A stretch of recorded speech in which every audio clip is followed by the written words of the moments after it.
Standing tall through the test.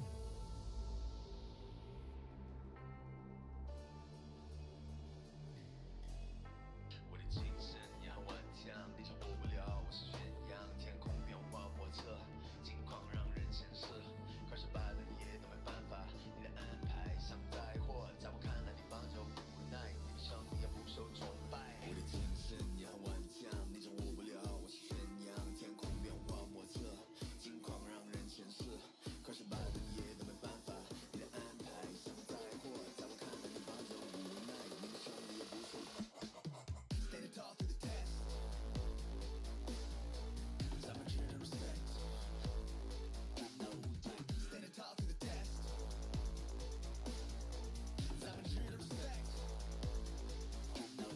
精神也很顽强，你掌握不了，我是宣扬天空变化莫测，境况让人牵涉，快失败了你也都没办法，你的安排像灾祸，在我看来你放着无奈。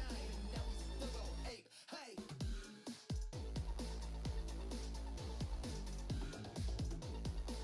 Standing tall through the test.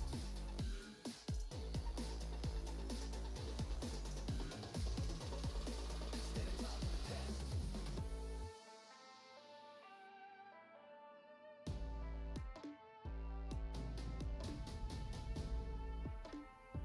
Cause I'm a Jew to respect. Standing tall through the test.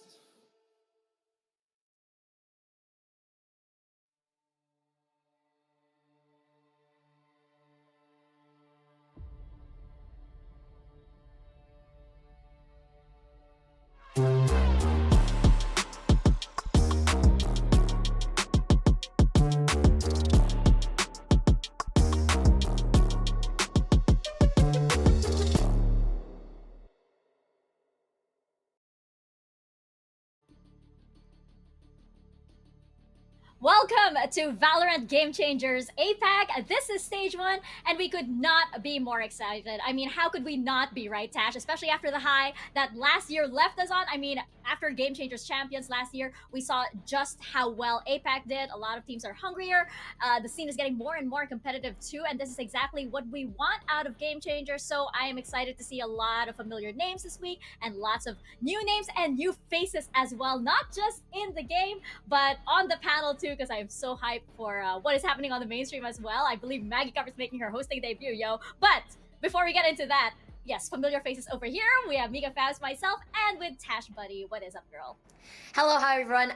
Yeah, my voice is still not back, but I'm excited. I'm very, very excited for today because we have 2 banger matches that we are going to be doing. But before we go into that, first one we're going to be seeing is from a team that I would say a mixed roster from before. Now, for Game Changers this year, it's no longer called a Game Changers APAC like it used to be. It's now called Game Changers Southeast Asia. We have now separated from South Asia, which I think it's a good thing. While I am going to be missing the girls, especially from GE, from Orangutan X, I am also very excited for them because this means that they're able to be playing on a ping that better suits them and also suits the amount of, I would say, players coming in from South Asia itself. So really excited for that particular region. Now coming back to Southeast Asia, everything still remains the same here, minus the South Asian players, but we do have a lot of new faces from a lot of places around the world, and this includes a North American import who have now moved to South Korea. We also have players from forming teams from different parts of the region like we used to do. And I think there's also a big roster shuffle in the major teams, and even roster change names, which I am very, very stoked about. Yeah, I love that overview of what the landscape is like. And thank you for the correction. It is going to be Game Changer Southeast Asia because, as we all know, we are going to be heading into a Game Changer specific somewhere later down the road. That's going to be very exciting. But for more on that, we have this video explainer to enlighten everybody. So let's check it out. This is the Valorant Game Changers SEA 2024. There will be 2 stages this year, Stage 1 and Stage 2. There will be an open in each stage and a group stage in Stage 2. The top 4 winners of Stage 1 will be seeded into Stage 2's group stage. The opens for Stage 1 will be held from the 26th to the 29th of March, and the playoffs will be from April 1st to the 5th. The opens for Stage 2 will be held in early July, followed by the group stage and playoffs. In Stage 1 Open, the top 8 teams will proceed to playoffs, and the top 4 teams will be seeded into the group stage of Stage 2. Stage 1 has a total prize pool of $10,000. In Stage 2 Open, the top 12 teams and the top 4 from Stage 1 playoffs will be seeded into group stage. The group stage consists of 4 teams of 4, and the top 2 teams of each group will proceed to playoffs. Stage 2 has a $10,000 prize pool. Visit gamechangers.fsl.gg for more information for Valorant Game Changers SEA 2024.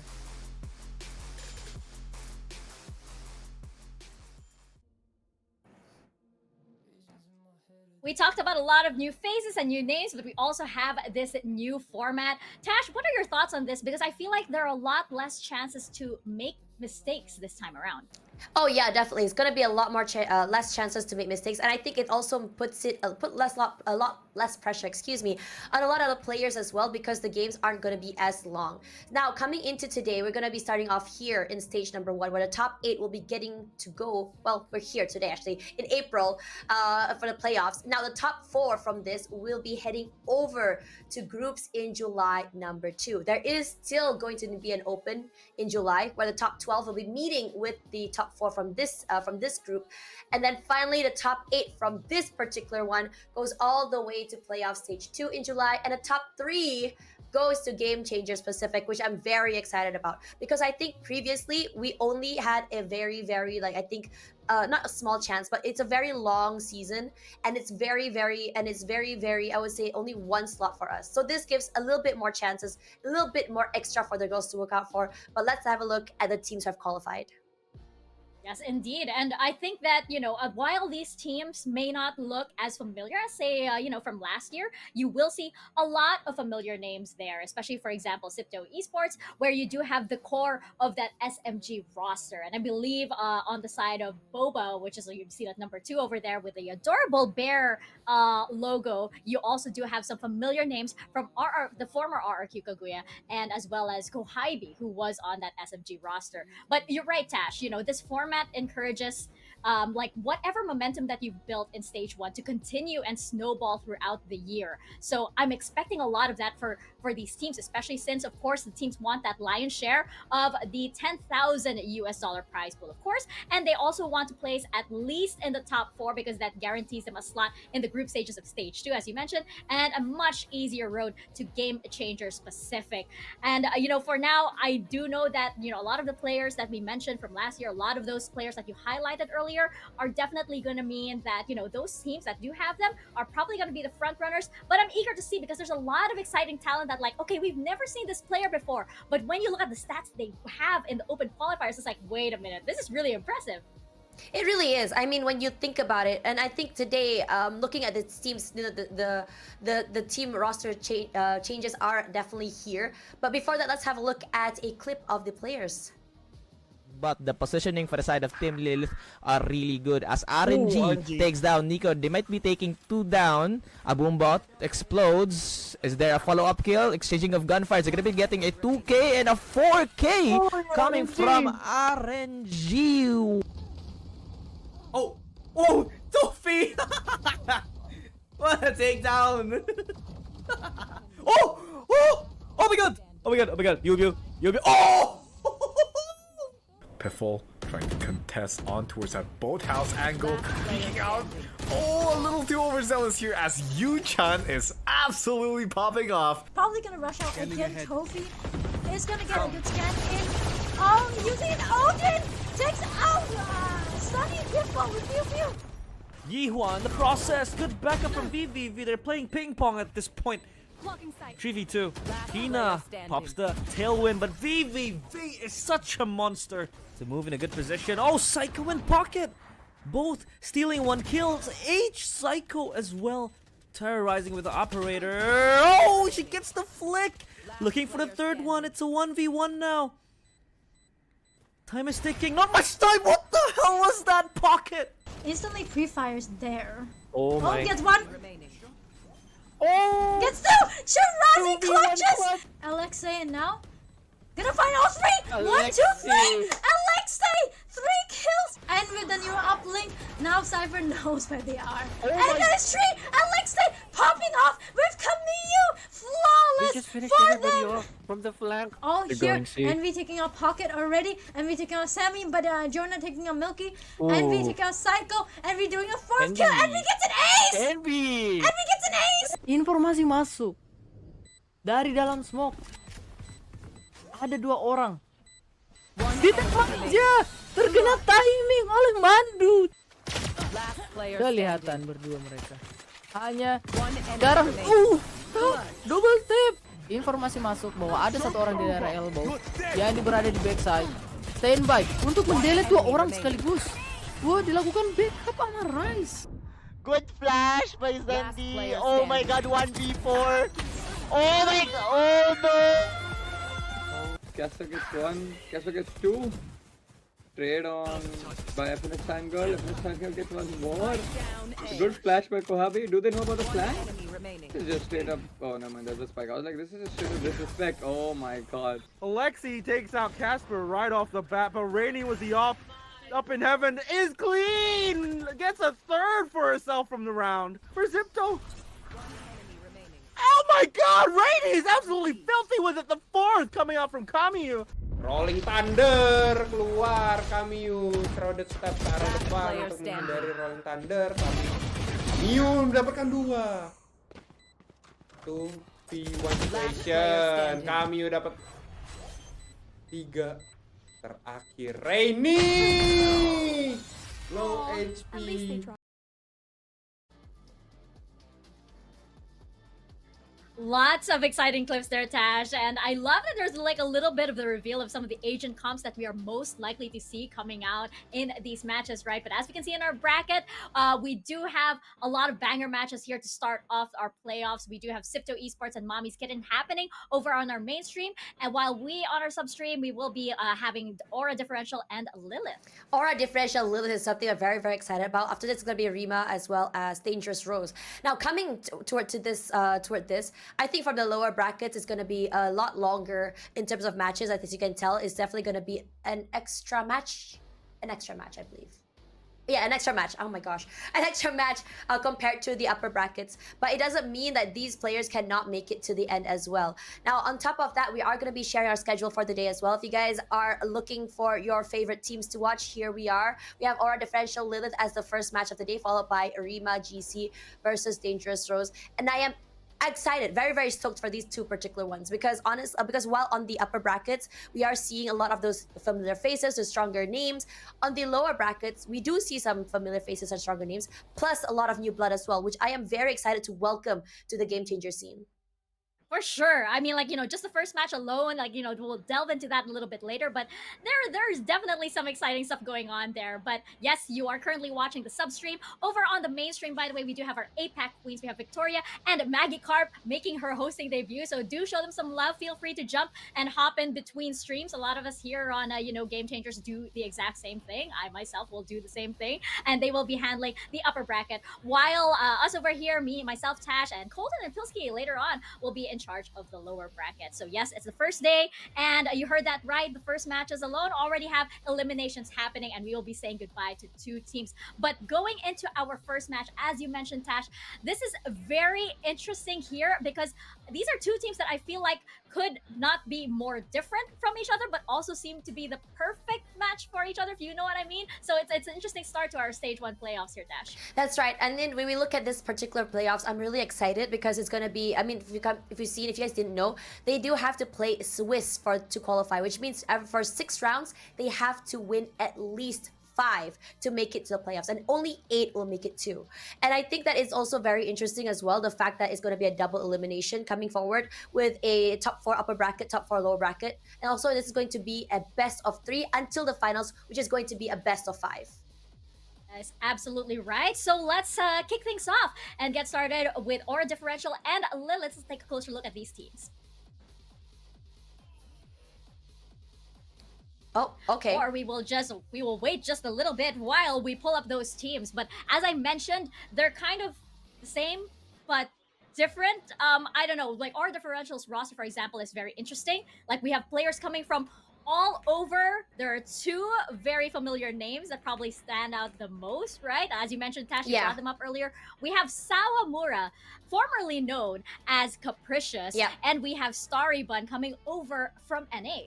And I think it's really exciting that we have this because when you talk about this particular team, it's a lot of star power. But let's have a look at the roster first before we dive into that. So coming into here, we have Aura Differential versus Lilith. Now coming into these 2 teams, I think the team that a lot of eyes will be on is definitely going to be Aura Differential. We talk about a few of the players here, especially when we talk about Capricious. Capricious was or still is a superstar duelist that brings a lot of sharpshooting and aggression, and has played previously in teams such as Nyx Kyosei, Araki Kaguya, Orangutan X, Zol Meraki. And fun fact, these teams had all made it into the GC Open qualifiers last season, and multiple ones on top of that. We also had Tess, who was previously on MLT Esports GC as the sub. We have Starry Bun, who was previously on X and TSMX, competed in North America, who have now moved to South Korea, which is going to be super exciting. And they have a very interesting play where they are going to be having an IGL and co-IGL sort of style going on. Now, when we talk about Lilith, they have a very full Southeast Asian core, which is a 4 Thai player and 1 Laotian player. And I believe for a lot of these teams, most of their players is going to be their first time competing, except for Baby Kiwi, I believe, who have competed before in Hype Girls but did not make it to the Opens. I mean, qualifiers, so see, there's already a lot of history there, right? There's already a lot of dynamics that are definitely gonna come out in such a high pressure situation like this, right? I think, like, especially if you're a big fan of the Game Changer scene, you do know that Sawamura, now Sawamura, formerly Capricious, needs no introduction. They've been in the scene for a while now. Zol Meraki, Orangutan X, and RRQ, just to name a few, right, of the rosters that they've been a part of. And I feel like now that she's back with another team, locking in that duelist role that we all love to see her in, it's gonna be so interesting to see how she matches up against the duelists of Lilith, because they do run their double aces. And if you like what you saw earlier on our streamer clips, you can see that Arinji and VVV, they do have that kind of like double duelist tandem, and how aggressive they were. So it's gonna be really interesting to see how that kind of like, a 1v2 kind of head-to-head duelist role is gonna work. And as we jump into our map videos here, it looks like, Tash, we are getting Find, Breeze, and Icebox here. Are you favoring anybody just off the bat? I think right now, this is not the first time these 2 teams have competed against each other. This will be the second one. So in the last one, it was extremely close. I believe it was a 2-0, but on Icebox, their decider map, it was a 14-12, and then a 13-10 on Bind. Now, the last map that they weren't able to play was Lotus, and this was because one of their players had to forfeit due to I believe there was an outage, an electricity outage, and Lilith didn't have a a sub. So this is going to be very interesting because that Lotus would have been something that we would have expected to see from the Breeze as well, a 3-side map, or rather a bigger map. So I'm very excited to see that. Now Bind is Lilith's pick and they're going for defense first, so it does make me curious what we are going to be expecting to see from excuse me, from Aura Differential on how exactly they want to play this attack side, because as we know, Bind is definitely a defender sided map. As for Breeze, their Aura Differential choosing a bigger map, I'm not surprised, because when you look at Aura Differential, players like Capricious, players like Stariban, or even Fi are very adept at these long range fights, very adept at aim duels, which is possibly why they chose this to be their choice of the map. And going against defense, in defense, I believe that it's a little bit more defense side, a little bit more attack sided now because of the changes that has been done to halls. But it can still be defense sided if you are able to really, how to say, to really stretch your team out and have one person completely just waiting inside of halls compared to the rest. And previously, when we did see these two teams on Bind, right? Both teams did bring out that double duelist comp. So we did talk about, Sawamura earlier. I do have to turn my attention to Grams, who is relatively unknown. I believe that they're brand new, brand spanking new to the scene. So they're quite a bit of a mystery to everyone. I mean, literally entered their first professional game in this Game Changer Stage 1, right? So there's a lot of parts of this team that we know are good. We just don't know how they're going to fit together as time goes on and as the tournament gets tougher and tougher. I feel like on Lilith, there might be a little bit more room for cohesion, especially since they come from the same region. But again, it's that big question mark. I mean, are we going to see this aggressive kind of defense setup coming in from Lilith because they do run that double duelist, right? And how is that going to match up against previously? We did see the Yoru and Braze coming out from Aura Differential. So it's going to be really, really exciting here, Dash. Yeah, it is really, really exciting. So I mean, if you want to just look at Bind here, I think that Lilith does a lot better on the attack side compared to the defense side. And I'm wondering if that's the reason why they wanted to go on defense first. Again, the comps that were brought in from these two teams, the double duelists, is definitely an interesting one. They have a main duelist, which is going to be either RNG or Sawamura. And they're gonna have a secondary duelist, which is Arena or Yoru. Personally, for me, a lot of Yoru comps have been running through in the games as well recently, and I'm not surprised because Yoru brings a lot of value: the teleportation, the repositioning, the flash that comes through, also the ult especially. And the ult is especially going to be really important, especially if a team has like a Viper pit, to just really weed out where the Viper is and just to really get them out of the way to get the pit down. Now, in this particular comp that was played last time, the only team to run a Viper would be Fi on the side of Aura Differential. So and I'm trying to figure out what exactly is Lilith going to be doing to counter that. Yeah, there are moments where people say, okay, we can run a Killjoy for that lockdown to really just flush her out, or we could run that Yoru as well.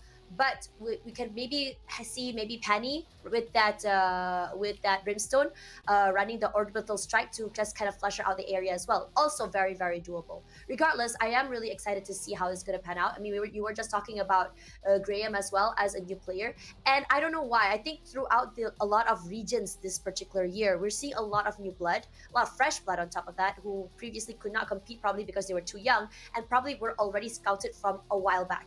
And this is very exciting to me, seeing this very young blood step up and seeing them really put a test to these veterans, because a lot of them now are very different than the newer bloods before. The newer bloods before, we would think of them as raw, very, very aggressive, unchained.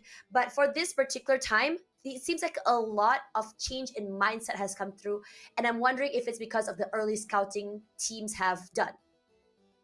That's an excellent point, especially since, again, as the years go on and our competition, our tournament, just evolves, right? Especially, as I mentioned earlier, how APAC was able to finish at champions last year. It keeps paving the way for more and more players to get stronger and stronger and stronger. So even if you do have new names here, you can't count them out entirely, especially on the previous performance we did see actually Graham's leading the way for the side of Aura Differential, right?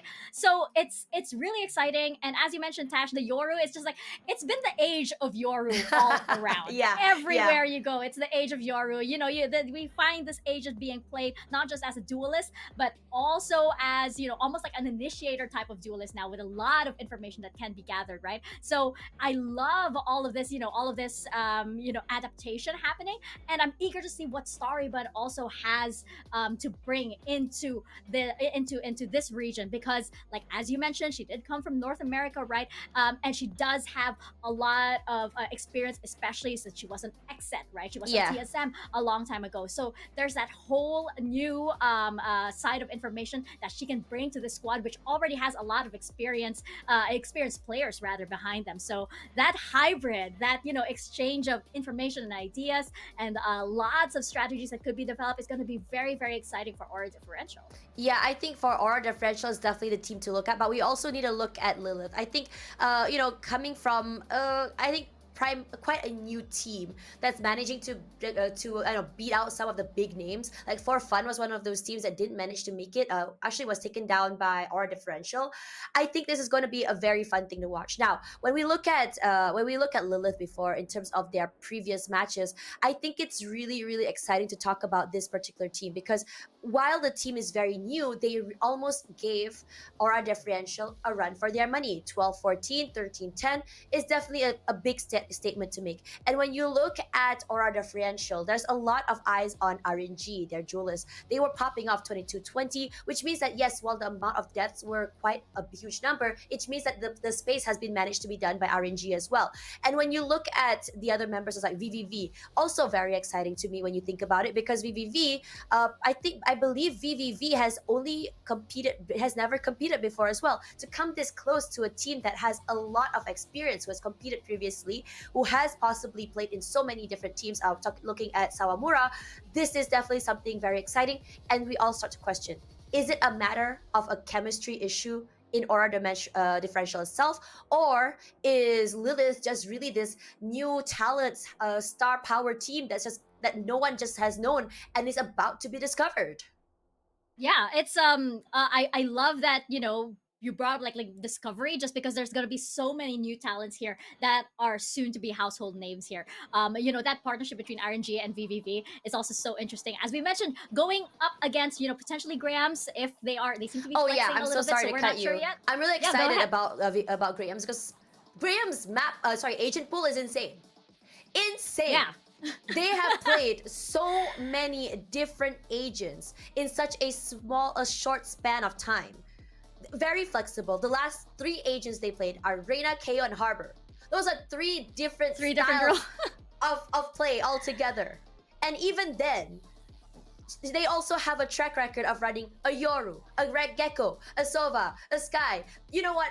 The only things that they probably haven't played is those aggressive space-taking duelists, which I wouldn't be surprised if they're able to do so as well. So this is going to be a big problem for a lot of teams, because maybe on this particular, when they're doing VOD review, they're like, okay, this is what we're going to be expecting for Aura Differential, and then they hop into the next match and telling they have a whole new comp altogether, because they can play around so many different agents, so many different comps, and I believe that there's a lot of players that can flex as well, like Starybun, who can run agents like Viper, Omen, and Astra. Those are all controllers. I'm talking about Fi, who has run Sova and also Viper, which means that depending on the map, they can play whatever the heck they want, and that's scary. Yeah.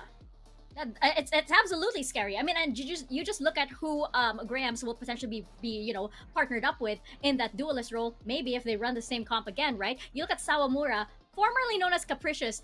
The agent pool of Capricious is ridiculous, right? Probably the only reason why we're not seeing some of the agents on their agent pool is because, like, when they were playing, the agent wasn't there yet. That might be like the only reason, right? Capricious is just like, has such a wide agent pool. So you brought up that flexibility, that unpredictability. I love that for Aura Differential. I just love, teams that can play around and you're not quite sure what they're gonna bring up yet. And for RNG, speaking of not bringing up, not bringing out what they have yet, this is just the beginning for them. We haven't seen a lot from them, so we're not sure what they have in their hands yet. We just know that whatever it is, it was quite explosive during the qualifier stash.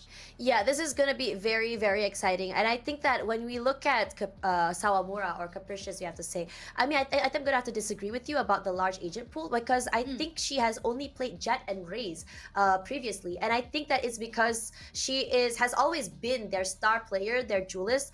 And I think she has one of the best Jets in the world. I think last year, what she had actually struggled with was trying to play something other than Jet. Like, she was trying to move that transition into that Raze, and it didn't bring as much value as she did on that Jet. But now coming into this particular into today, now that she has Jet and Raze, this is going to be great, because Jet has gone through so many nerfs. She's no longer viable for so many different maps, and now Raze is something a little bit more clean to clean up so many different angles, which gives a lot more space to the team.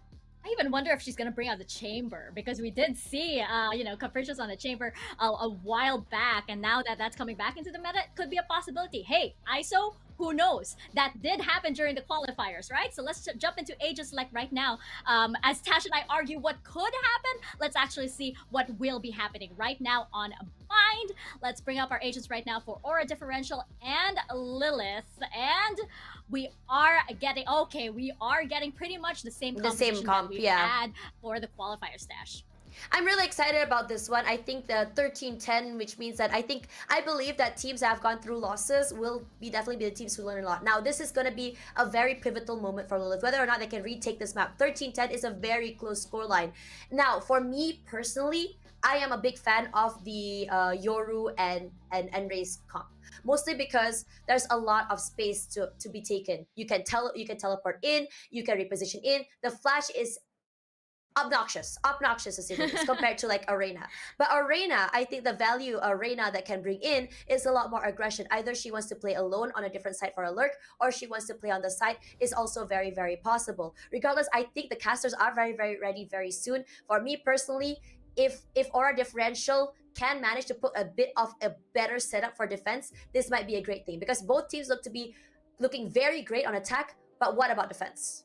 It's only been a few days, so we're gonna see if Aura Differential has enough to close this out and take this one from Lilith instead, or if Lilith is just gonna steamroll through like they did previously. So let's toss it on over to our casters. It's Koldan and Pilsky.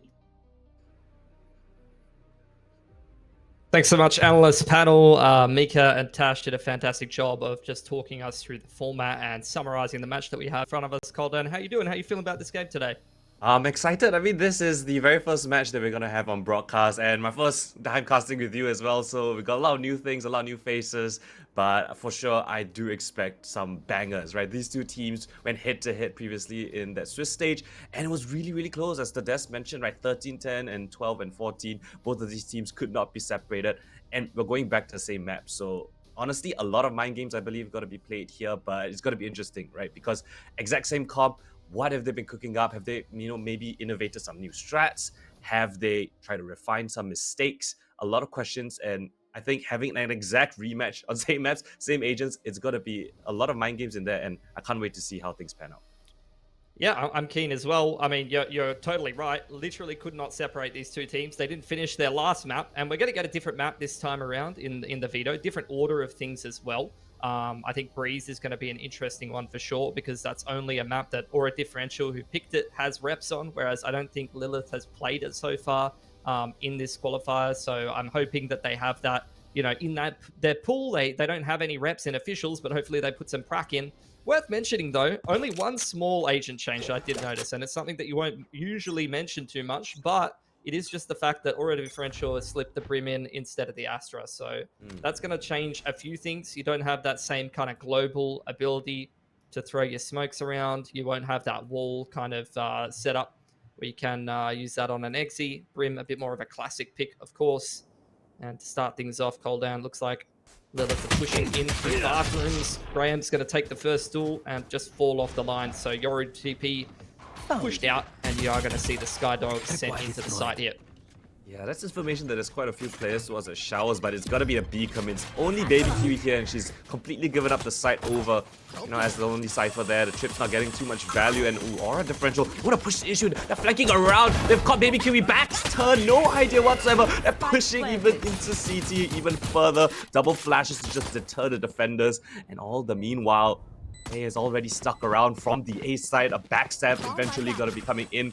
Aura differential here to bolster his post plan. Hey, oh my gosh, so many hits available. Lights them all up. 3 kills just like that. They swing off elbow, but Faye is the one to pick up 4 kills as the flank. Retake doesn't even get started, and it's a flawless pistol.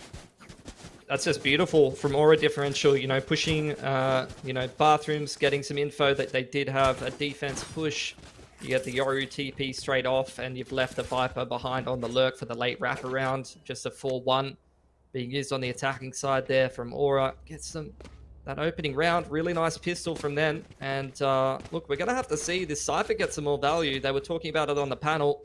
Wasn't a whole lot of defensive rounds won, and when you're running a Senti like Viper, you'd like to see that change. Aggression straight up short here, sailed in with the guiding light on Daphne, but it's good trades here so far from Aura in this anti-eco. Yeah, Shower's also given over to Aura. A little bit of a scrimmy fight towards the day shot position, but of course, you're on that low buy. You want to get as much as you can. Dog going to be spotting out Penny X, and it might be the cue to go in. Yeah, comes in the guiding light as well, so Nate.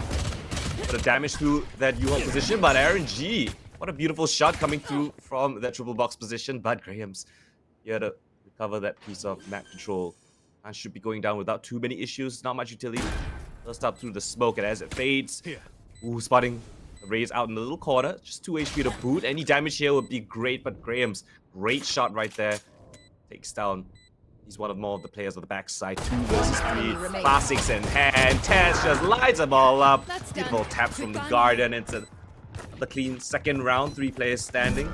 Guns will be brought over for the bonus. Yeah, not too bad of an anti-eco for Aura. They'll be happy with that. This is where, hopefully, as a team like Lilith, you know, we talked about the fact they've already played each other not too long ago on this exact map. We've had 2 really big attacking halves. I want to start to see some adjustment, especially I'm keeping my eye on someone like Baby Kiwi. When you're on the Cypher, you've already seen the X's that the other team want to be running. You've seen a lot of their set plays, how they Yoru and Raze will path. That's where you really need to be, you know, in the think tank the second time around. You need to be having your setups in good positions. Cypher Cam getting the B long info there. 3 players starting off towards the A side for Lilith. And at least on the side of Aura Differential, do have the Viper wall being able to play that info denial on short A. They've walked their way for free all the way into bathrooms. It's a very passive setup on the double duelist here. A-Crowd's going to be sent all the way back towards the CT position. A flash and a pop perhaps. Smoke comes through. Here comes the execute. No contest whatsoever from the defense. They're all playing the further back lines. They might want to go for an aggressive push as the spike is planted, but still 5 versus 5. This is of course the bonus. Spike plant, any bit of damage would be really great for the taking as it goes down. Again, Lilith just garnering up for this retake. Trailblazer gonna be coming in. Oh, but a great molly comes through. But Sawamura, what a flick and adjustment. Graham answers back with one of their own as well. 3 players still on this defense. The better weapons. They want to deal damage. Baby Kiwi, the great shot onto Sawamura, but they know there's a player around this box, around this corner. Graham still picks up another, despite the presence being known for Baby Kiwi on this corner. But it's a bait and switch setup. The cage just to deter, but they're not even gonna push it. There's so many crossfires, so many angles to worry about. What a beautiful bonus coming in from Aura Differential. They push back the defenders and they just clean up shop with only one of their players dropping. I mean, this is the dream start to bind attack, really. Bonus 1, as you mentioned, 4 guns kept on over, whole lot of upgrades. Economy's out of control now for Aura. I think for Lilith, I mean, you're playing this double duelist comp, you're running Reyna, and you're just letting the other team run straight into U-Haul and set up a post plant without even taking a single duel. You just can't be given this map control for free. You need to have the Cypher on the small site, you know, with the setup, to be playing that 2-3, and you got to be aggressively taking some control somewhere or taking a duel somewhere, because, you know, you can't just keep letting Aura Differential do whatever they want on the map. You have the anti-eco now from Aura Differential. set up the Cypher cam over on that A side of the map, or rather the gate crash. It looks like, oh no, it's the Yoru clone on the map sent over towards bathroom side, while the rest of Aura Differential make their way over towards B long here. There is a trip for Baby Kiwi, which is dealt with, but no real trap play off the back of that, and the dog is going to clear her out. That's an easy entry for Grams. Yeah, that was rough. It felt like the Cypher was all alone. Graham's into the side, and EX just the sheriff in hand. A little bit of assistance on the back lines. VVV finds one, but the anchors themselves, unfortunately, do not find any frag.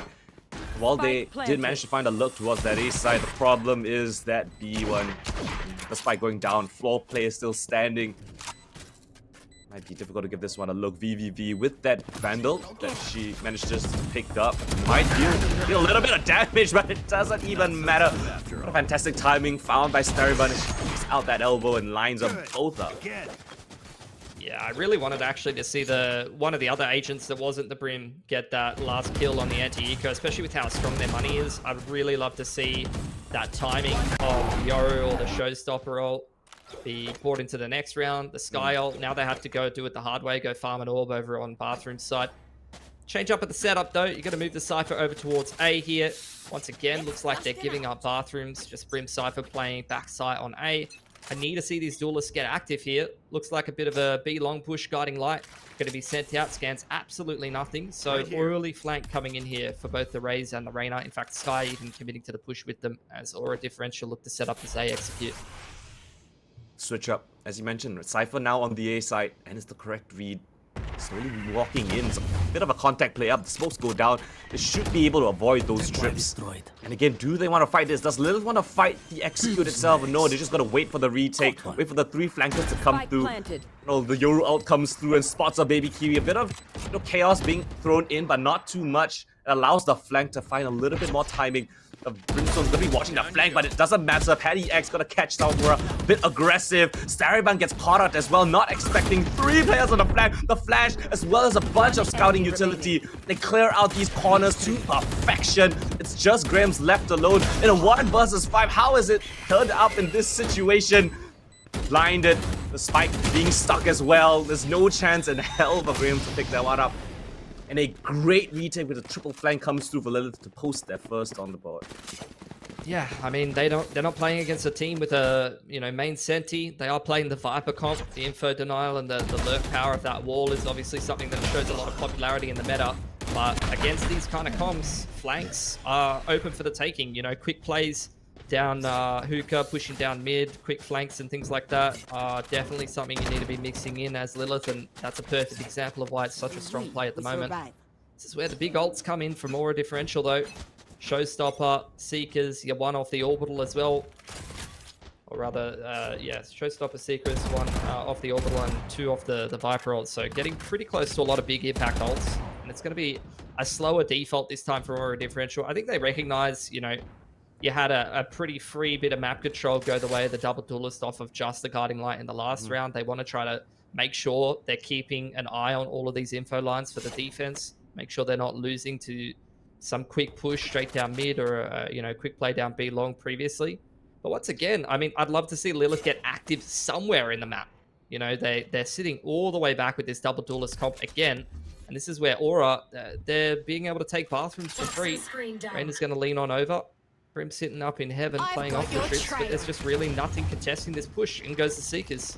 You see it time and time again. Aura Differential, given the liberties to plant their spike, they only really have the Cypher utility to perhaps spam through the smoke, but if Aura Differential just play it nice and slow, they slowly clear out these corners, realize where the trips are. It's fantastic.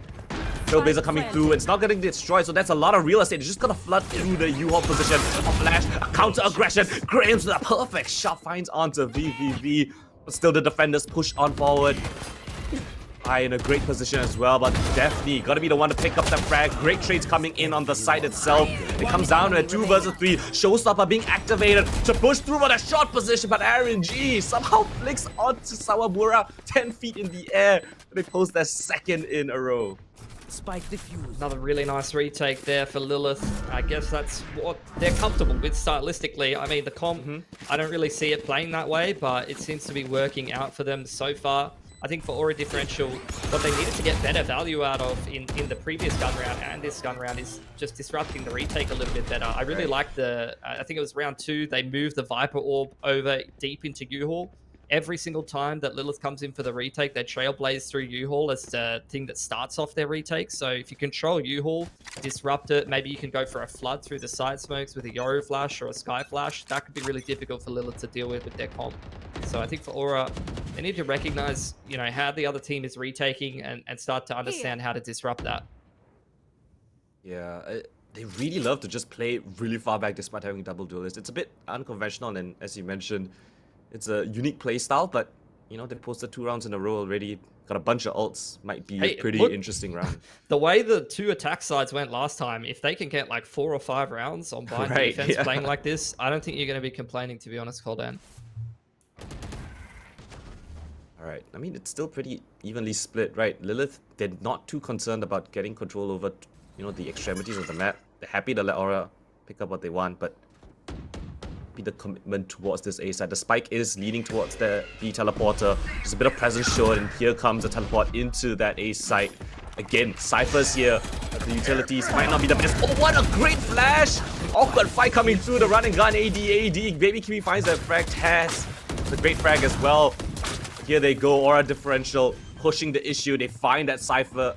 This retake, they're so far back behind walls of smoke. Showstopper activated by RNG around the corner. Oh, back to turn. Tess finds the trade frag. Tess still standing, but VVV with a great trade frag right here. The spike being planted for the Shower's position. Sariban making a way over as well as a player towards the U-Haul position, but it's so far gone. Someone has to activate. Bait a little bit of presence. Sariban, great timing, and another timing being fouled by Sariban. Spray down to secure the round. 5th. Being posted out by Aura Differential.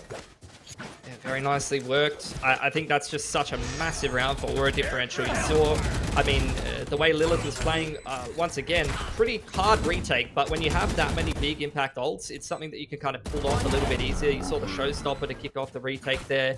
He had the Empress active. I thought they were going to be able to make that work. Unfortunately, though, Aura Differential breaking their money and bleeding their ult economy dry in the same round, being able to close out that 2-on-2 without investing the pit. They are super happy with that, and you can see their money is super strong after winning that bonus. They are really kind of just rolling this attacking side of bind so far. Yeah, Baby Kiwi only with that hero phantom of theirs. See if they can make a little bit of value. Oh, there's triple flag as well coming in from the B side.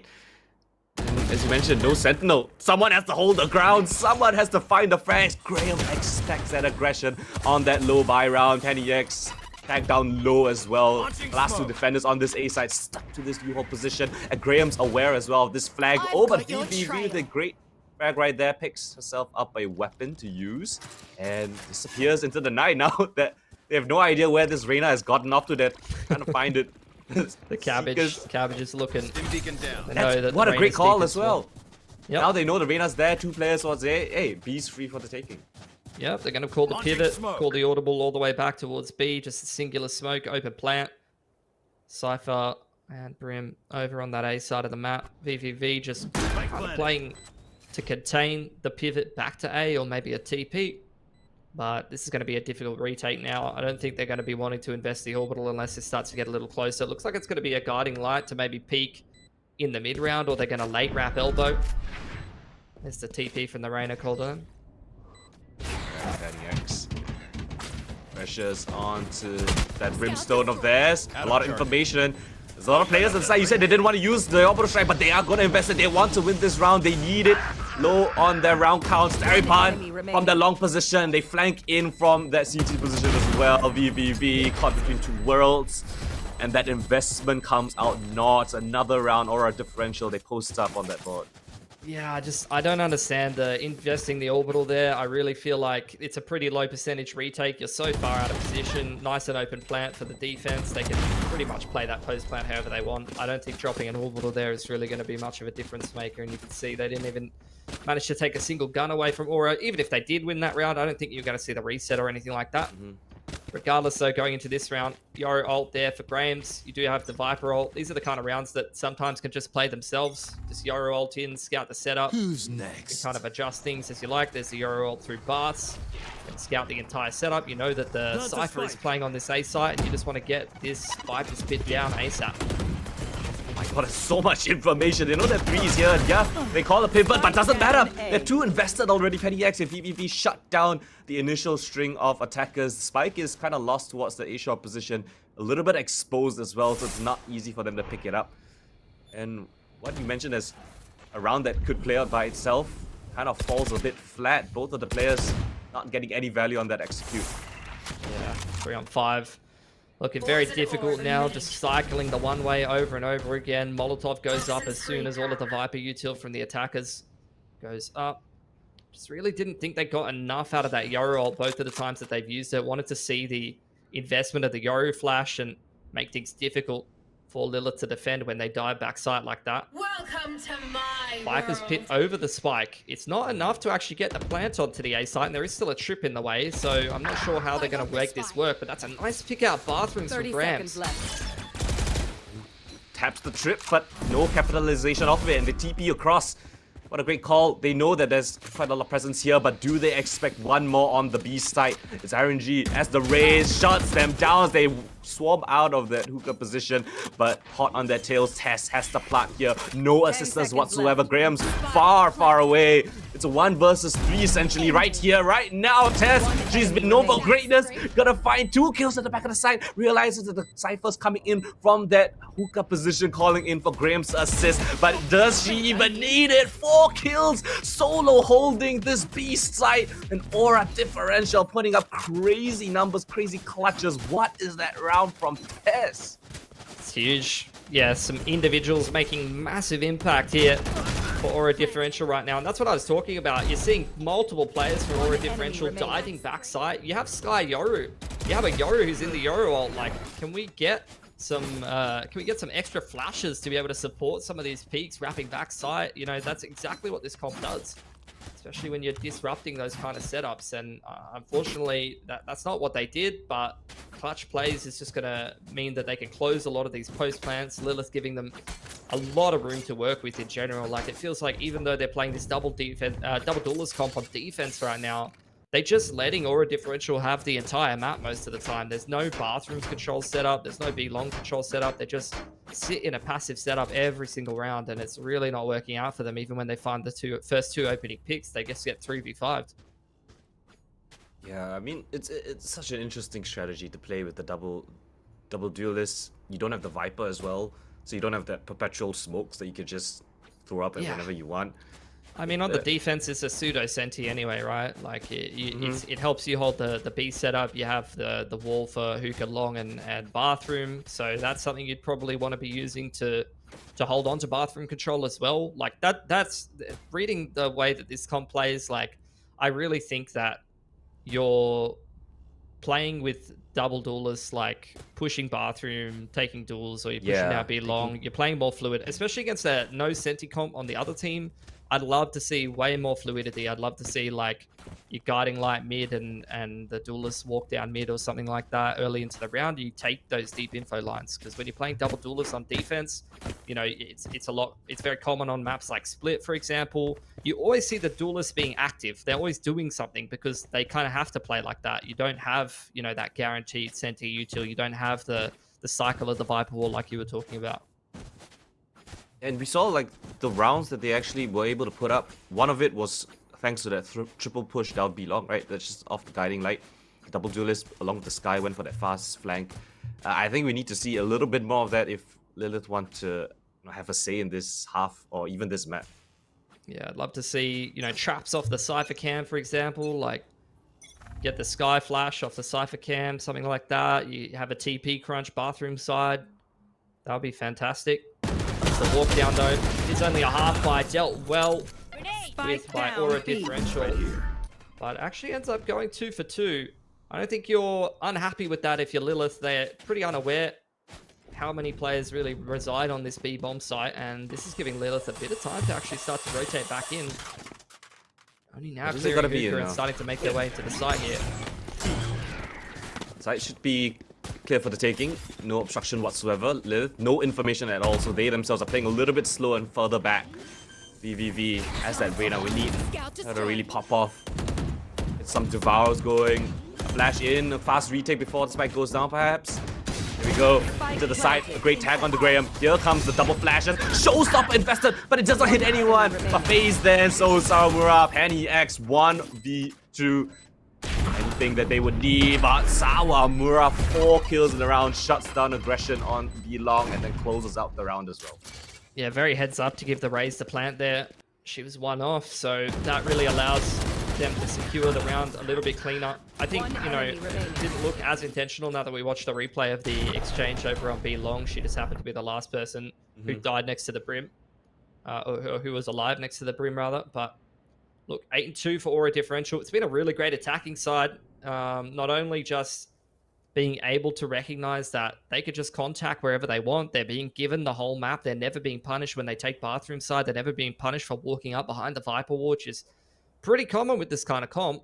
And even when things go wrong for Aura Differential, that's where the individuals are having some really big pop-off clutches. Yeah, it feels like when they aren't put in really tough situations, Aura Differential just slightly a little bit more clutch in those as well. So it's pretty interesting to see. I mean, you got your... I mean, you only really have your Neural Theft, right, available for this round as the defenders. 2 off on most of your important ults, the Orbital Strike and your Showstopper. So, I don't know.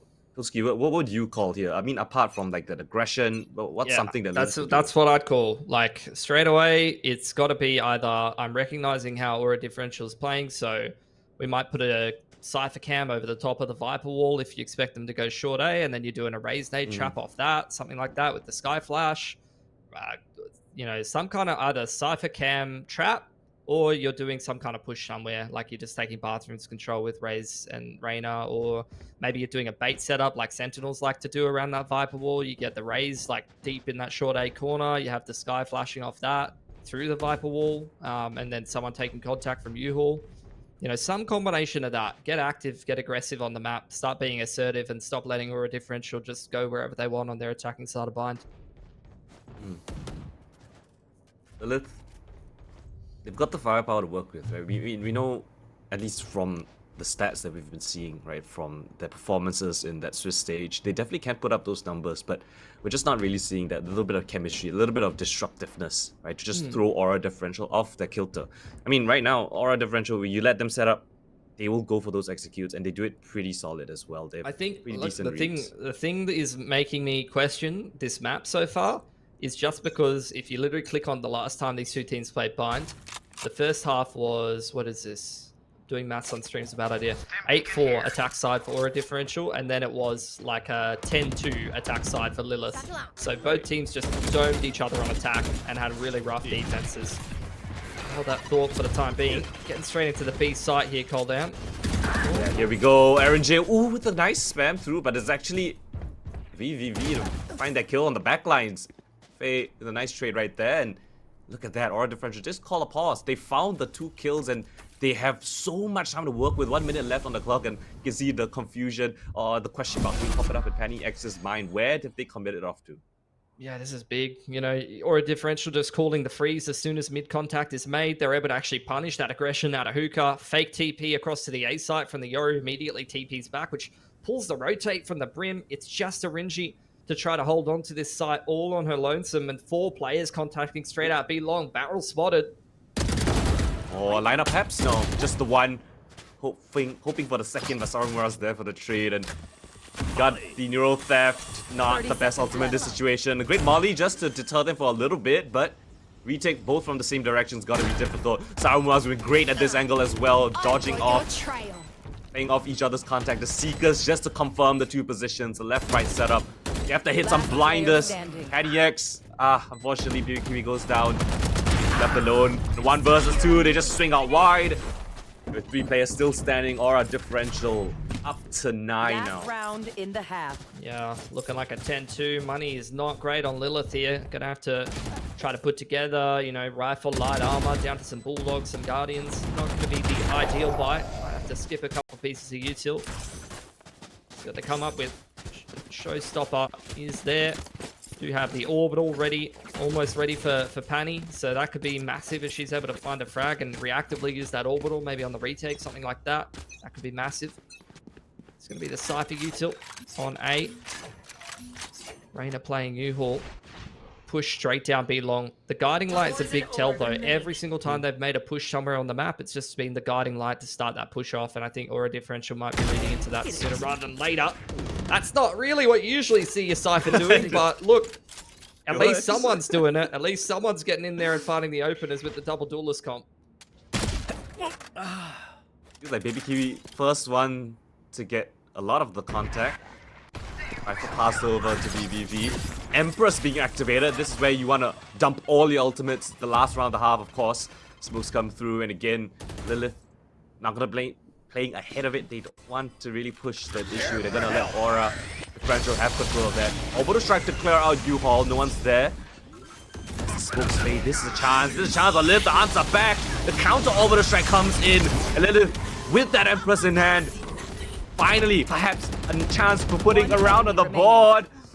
Yeah, looks like it might be so. Tess alone in a clutch yet again, but this time with 4 players standing around her, Spike not being put down, and she's stuck in a little corner as well. 35 HP to boot. Lilith playing the discipline game, just holding for these crossfires, and surely Tess does not have anything to do in this round. Oh, the Molly, not the best, but perhaps elicits a reaction.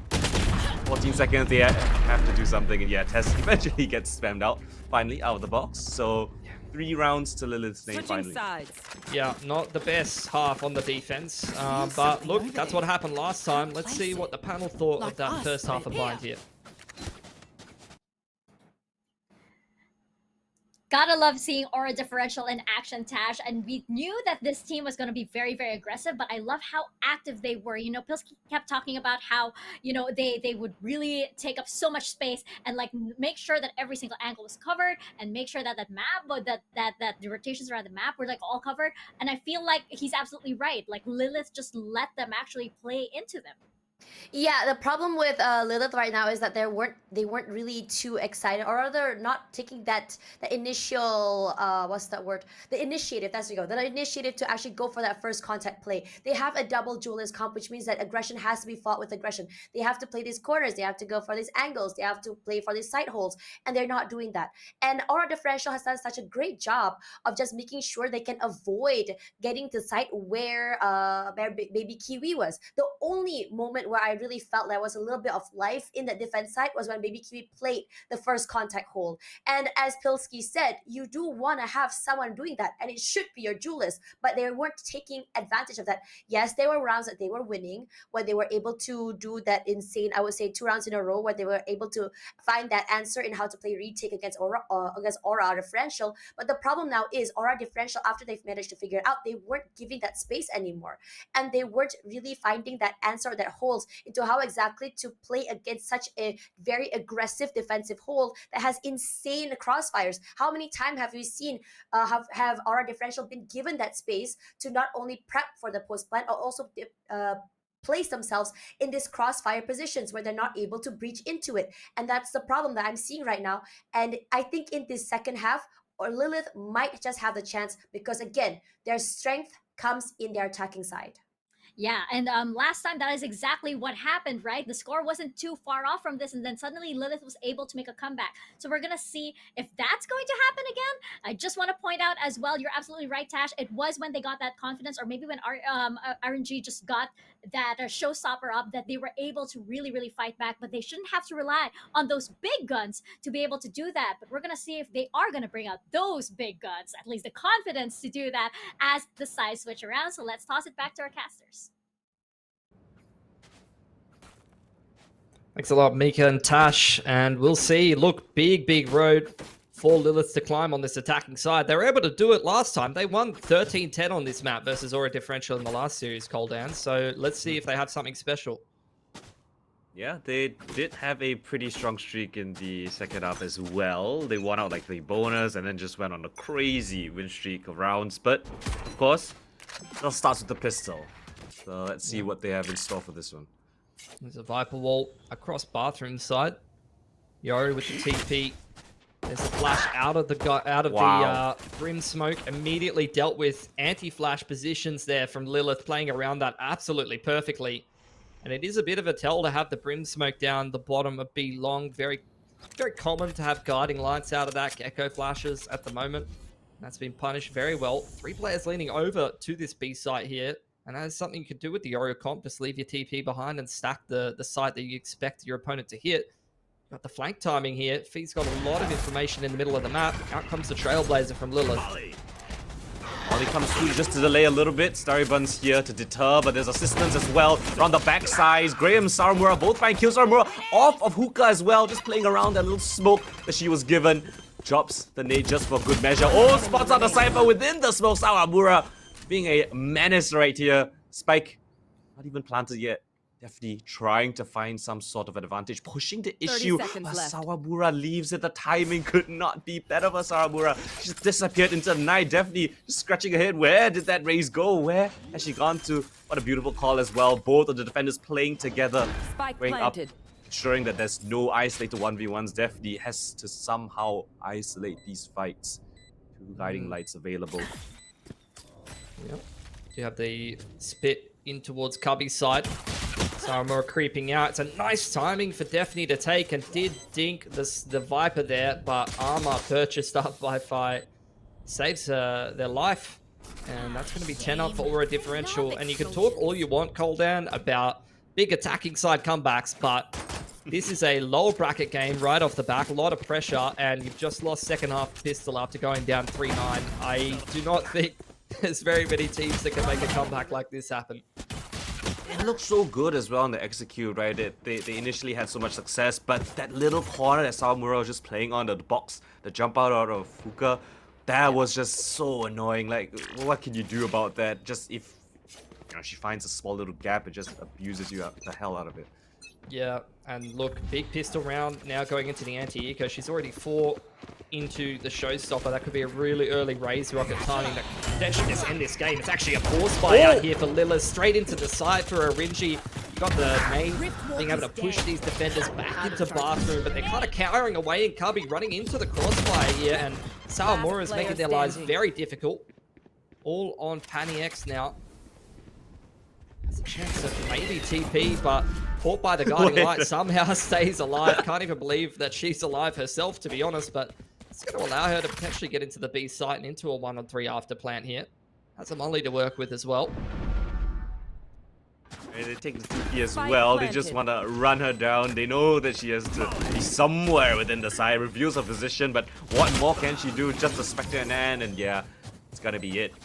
And well, Pilski, that was an investment, no? They forced into this one. Yeah, they forced, and I don't know. I think psychologically, if you force, like decision-making wise rather, if you force into this round, and you got to kind of risk it, I think you probably just force again, most likely.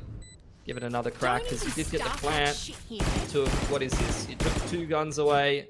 I mean, you only took 2 guns away, to be fair. You had the ghost upgrade, which helps. Yeah. Instead of armor. Like, there is some degree of reset potential here. You're so far behind. Like, it's very, very difficult position to be in. We'll see what they go for. That's a crazy read by Aura as well. There was 3-4 players on that A side, just perfectly able to counter that raise entry. That was really nice coming in from Aura differential. I don't mind this. Arinji is going to go for the Guardian and light armor. You know, has that multi-frag potential, especially over the bathroom side. Oh, hold on. Straight up the guts. Smoke onto the left side of Short A there, and Baby Kiwi hits the deck straight away. That is not how you wanted round 15 to start if you're Lilith. Yeah, adding insult to injury, Aura differential. Oh, they just full send the ult down mid. Down towards that short position, and they have no map control whatsoever. Look at the Viper. Look at where Faye is. Yeah, I mean, the Cypher's dead. 5 seconds into the round. It's flank time. Yeah. Alright. Heroics. That's all we can rely on at this point. What can you do? Stuck in this position. A flash out. Oh, utility out in her hands. VVV with 2 fantastic shots coming in with the Sheriff. Samura trades it post-mortem, but still a lot of work to be done. They're being flanked as well. FaZe coming in from the back lines. The Trailblazers to buy a bit of time. And FaZe just locked them in within their smoke. There's nothing to do. The molly, smoke screened out. Patty X jiggled out. Finds a kill with the molly, but has to go for the reloads. An awkward situation. The big step out of the box. Finds one, but the trade is there. Tess closes things out, and it's 12. Match point already found by Aura. You can see the pressure on Lilith right now. Like, as soon as that flank catches them off guard, bathroom side, Penny, Molly's bathroom, and VVV sends it into bathroom to try to take a fight. Just not being able to align what they wanted to do. I think things are getting a little chaotic in terms of the comms. And this game is definitely getting away from them. It's a attack side Molly, as you can see from the replay. Not what you want to be running through as Irena. Although, to be fair, it really doesn't do that much damage. Running through your teammates' Molly is definitely something that can work sometimes, but I don't think that was the time for it necessarily. Here's the last chance here for Lilith, though. Decent buy for them. One off the orbital and the showstopper. They got a nice little runway of ults that could potentially put them in a decent position. Just got the off out, though, and with no initial sky flash into bathroom, she's been allowed to find that opener. Instantly traded by VVV, though, and Empress gets popped. There's the orb given over to... Let's have a look. It's going to be the orbital prioritized over the showstopper. So let's see if they can use this bathroom's control as a launching pad to get into this A site. Comes the utility swarm. No information on U-Haul, though. I would love a orbital strike right here, right now. But Penny X gonna be finding Staribun. It's another kill in their favor. Do they know that U-Haul's compromised, though? Penny X finding more kills. Faye goes down. Right in the open, though. A little bit ambitious. Saramura shuts it down, and Tess finding another kill from the heavens as well. VVV, Empress has expired, but she's still ever aggressive. And with the spike in such a weird position, how do they retrieve it? They need to somehow break up this sight lines, with Saramura playing it so disciplined around this corner. VVV peeks in the corner that they don't expect it, and then just flicks up to the heavens as well, taking down Tess. But a clutch play coming in from the Reyna, and thankfully so, they live to see another day. Yeah, almost fumbled the bag there, to be fair. 1-for-1 to start the round off, and they're actually able to get into the site. But yeah, this is where not covering the planter almost puts them in a position where they could have lost that round. VVV able to put the pieces back together for Lilith, though, and keep them alive, which will break the money of Aura differential. And maybe this could be the start of something beautiful, Coldan. Yeah, maybe. I'll have to hold my horses. It's still just 4 rounds, right? What more do they need to do, Aura? This is just an equal round, so surely Lilith should be able to secure this. A double P comes down. Staribun, the classic of all things, manages to find a kill. A nice corner found by Saramura, but gets dinked in return. And they want to accelerate off the back of this. Saramura, what more? Nothing. VVV accelerates into the back lines. And Staribun left alone to her own devices. With just that Sheriff in hand, she makes it work! Spike planted. The Magic Maker herself. Here comes the retake. She's bought enough time for her teammates to come in. The Yoru coming in from that showers position. But she wants to take even more fights. Takes down 3. Showstopper needs to be invested. They call a pause. They call a cut in the noise. Where is Graham? Where is Tess? Seekers reveal that one of them is towards the CT position, but Graham's around the corner. Seeker spots out the last 2 players as well. How do you isolate this? Peeking around the corner. Penny's in such an exposed position. Down to a 1 versus 1. Sticking the defuse. RNG. Nate will stop it. Flash will come through. And I think she's bought just enough time to satchel for good measure. Graham finds it. It's so close, but I don't think there's enough time. And oh my gosh, Lilith survived by the skin of their teeth. Yeah, took far too many ults out of them to get that round done, to be fair. I think if you're, on the half buy there as Aura differential, you're very happy about how that round went. You could have got the game done, let's be fair. But at the end of the day, bleeding out that many ults just to force Lilith to get the round done in the long term is going to do you a lot of favors. Only the orbital online for them. One off the Seekers. You got the orbital almost up for Aura differential as well. And it seems like Lilith, after some success over towards the A site, going to make a run for B long here. Guiding Light going to scout them out. Attacking side Guiding Light, pushing Tess off the line, who will join up with Saramura inside of Hookah. Looks like they're going to play retake B. They hear all of these footsteps on B long. Viper Ball will keep the attackers at bay for now. And rotation in from Starry Brung on the brim. Really nicely timed Molly there. Into the side they go. VVV again opening things up, but a great entry from both of the players on Lilith. They find the two defenders. But they know about Tess just lurking within this hookah position, waiting for a teammate to assemble before they go for the retake. What can they muster? Grams with an op in hand. That's not the ideal weapon for this retake. I'd be considering the save. Definitely play the long game here as Aura differential. Sitting in through elbow side, op posted on the deep line. You've got that hookah control, and indeed, yeah, they're just going to play the save here. Maybe use a Yori flash or orb to cross, or even just do it the old-fashioned way. You do have the hookah crossfire in here. Spot the Viper crossing back out, tagged by the camp. See how many exits this guy's able to get. Tess. Oh, looks like it's just going to be a 5-player TP. So Lilith playing this one nice and safe. She knows where the chip is now. yeah. I know where Tess is. Don't think they're too bothered about that. They're all just chilling outside, showering the TP. Nice little set play out of B long there from Lilith. I mean, you're starting to see why they had such a good run on their attacking side. I don't know if they've left themselves enough rope to win this game with, unfortunately. Sarmura up to 22 kills as well. 22 and 12 as that raise.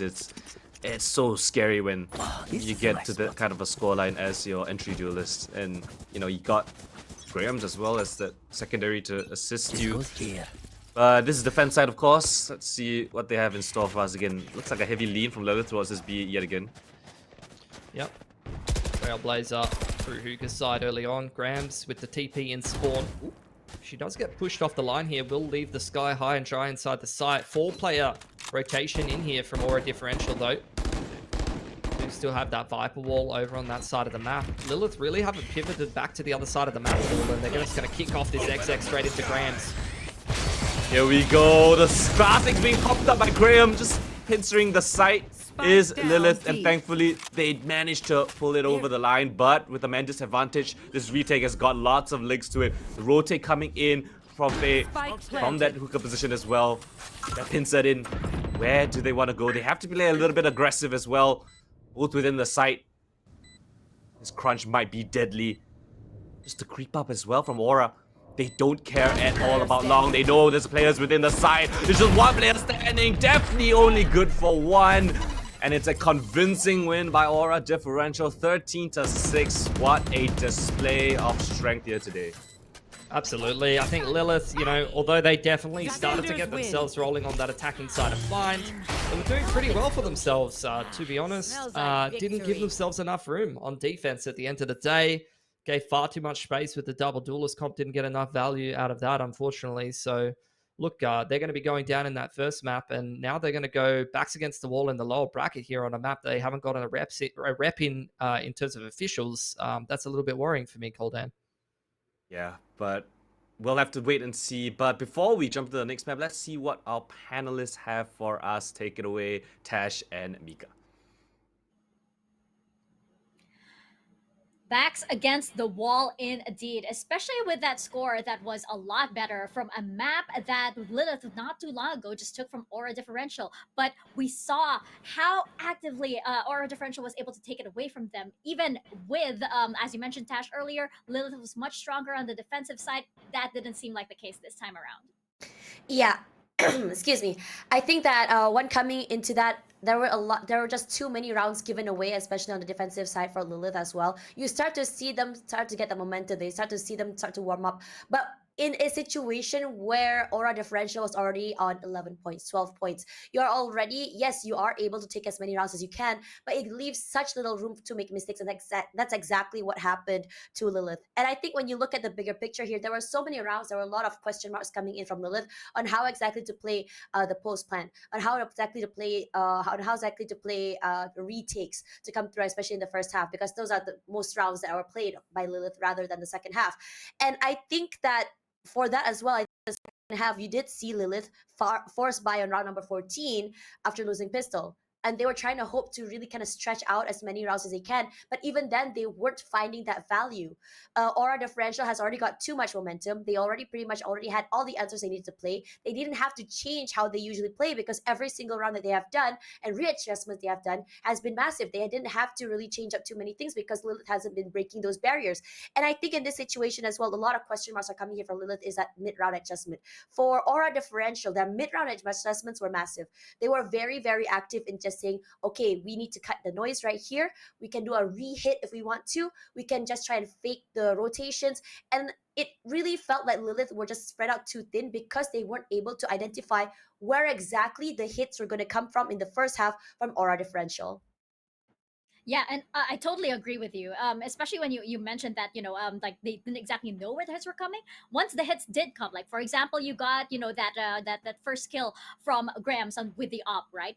They would balk, and you would feel it. Yeah, you would feel them suddenly second guess what they were going to do, which is of course at this level of competition, you have to be able to expect that. You have to be able to anticipate that, and there was the whole earlier half to be able to determine how Graham's plays, right? So that anticipation, I feel, has to be that team effort because you couldn't really feel it from a lot of the other players, whether it was just the perhaps the first playoffs kind of nerves, or maybe if it was just like maybe comps weren't clear enough, we won't actually know. But you could see that disconnect come in. You could see that there wasn't that plan B or plan C or plan D that happens, right? And on the side of Aura Differential, though, you could see how they were able to rally back, right? There were those several rounds where they were able to convert, and as we're gonna see in the scoreboard right now, Graham's really just putting up the numbers there. I think they really were just like, okay, you can go all in, it's all yours. Here's the app, go kill. Yeah, now coming into this, I mean, I'm not surprised seeing both MVPs, both Jolas coming up as MVPs. I think that VVV was massive, especially when she was playing, especially on the Empress. She has gotten a lot of value in getting those multi-frags, getting those hits, especially very, very early. The fact of the matter was, it felt like, again, they were kind of lost. Baby Kiwi in that first half left alone, not able to play with her teammates. Not the trips that she has put down were just read so easily by Aura Differential. Now coming into onto Aura Differential, I'm not surprised seeing Graham's being on top here, and on top of that Tess as well. Aura, if you guys didn't know, Stariban and Fi are having an IGL and co-IGL sort of play, which means there's a lot of calls coming through, as well as they would say like, okay, if say that Fi was kind of lost, they can turn to Stariban for that second IGL sort of calls as well. Now Graham's, that value that they got from having a Yoru on the team, not only when the ult was there, I mean, yeah, they've been feeding a lot of ult orbs to Graham's, but also the fact that she's able to reposition and be around the map was also very, very huge. Graham's, every time she manages to get the dimensional drift, was able to go on site, just really pinpoint every single corner where every single player of Lilith were, and it was so hard for Lilith, to reposition themselves and play for their cross players, to play for a double swing compared to Aura Differential. That's the thing, right? Because you saw how much value they were able to get out of Graham's just being that info gatherer, literally, standing and pointing out everybody on the backside so that Aura knows exactly where they are. But you didn't feel that sense coming in from Baby Kiwi, who would ideally be able to get so much information. And I just felt like perhaps it was the the nerves or the inexperience coming in. Yeah, but that you're was absolutely right. There were so many times where she was caught off guard.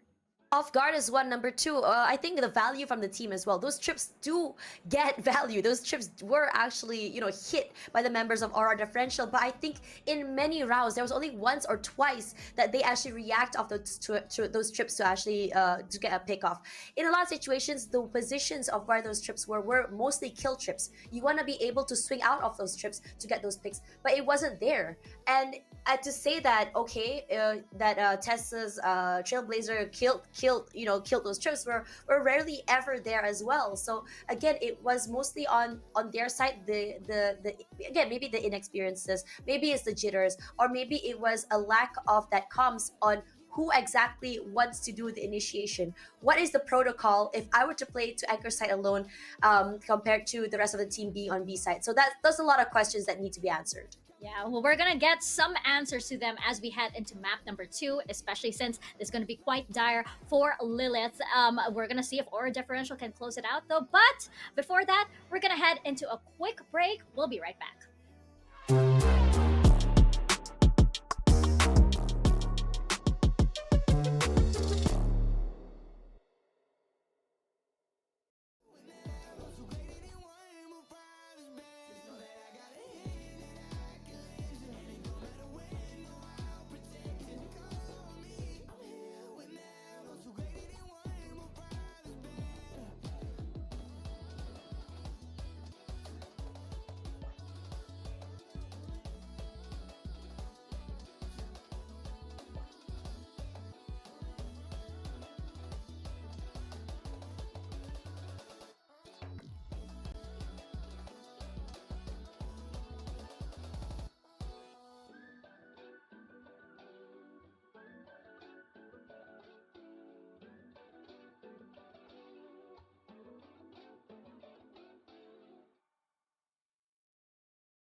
You are back here on the Game Changers with myself, Mika Fabs, and with Tash, who is trying to power through. We know that you have definitely been working for these past few weeks. We're here to support you, don't you worry.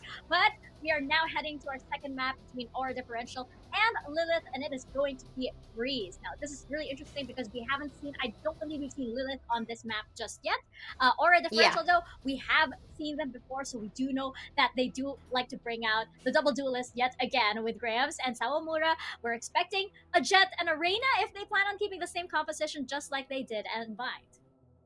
I'm really excited because when we look at Aura Differential's comp, it's very embodying of the W gaming here for Pacific. You know, it's very aggressive. It's exactly what we saw on both sides of Bind as well. It's very fun to watch, and they really understand what it means to run this double duelist on attack and defense. Now, I think you and I, we've watched a lot of games in our lifetime, Mika. I think way too I think many so. at this Too point. many. Yeah.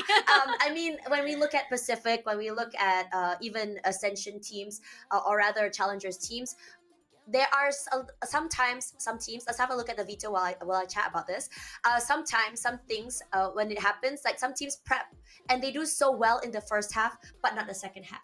It's always the weaker side that they prep for, but they aren't really prepping for the other side as well, the other team that might be able to play well on the other side. So 13-6 is what we're seeing on Bind. Now the question for Breeze is, for aura differential, this double duelist means a lot of denial in terms of space.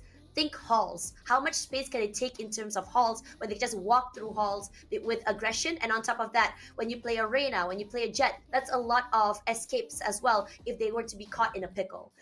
Think about mid, on how they're going to be playing toward Nest. If they want to push out toward double doors, attack and defense side is going to be massive for them. I don't like that I'm in the dark about Lilith, but I do hope they are prepared for this aggression coming through for this particular map, because not only is going to be aggression, it's going to be the battle of the aim jewels as well, given how big these maps are. Yeah, you're absolutely right. And based on how Lilith was playing Bind earlier, this does worry me. Just because, like you mentioned, the control that Aura Differential is able to get, they're gonna do that tenfold here on a map like Breeze, because it's just so vast, right?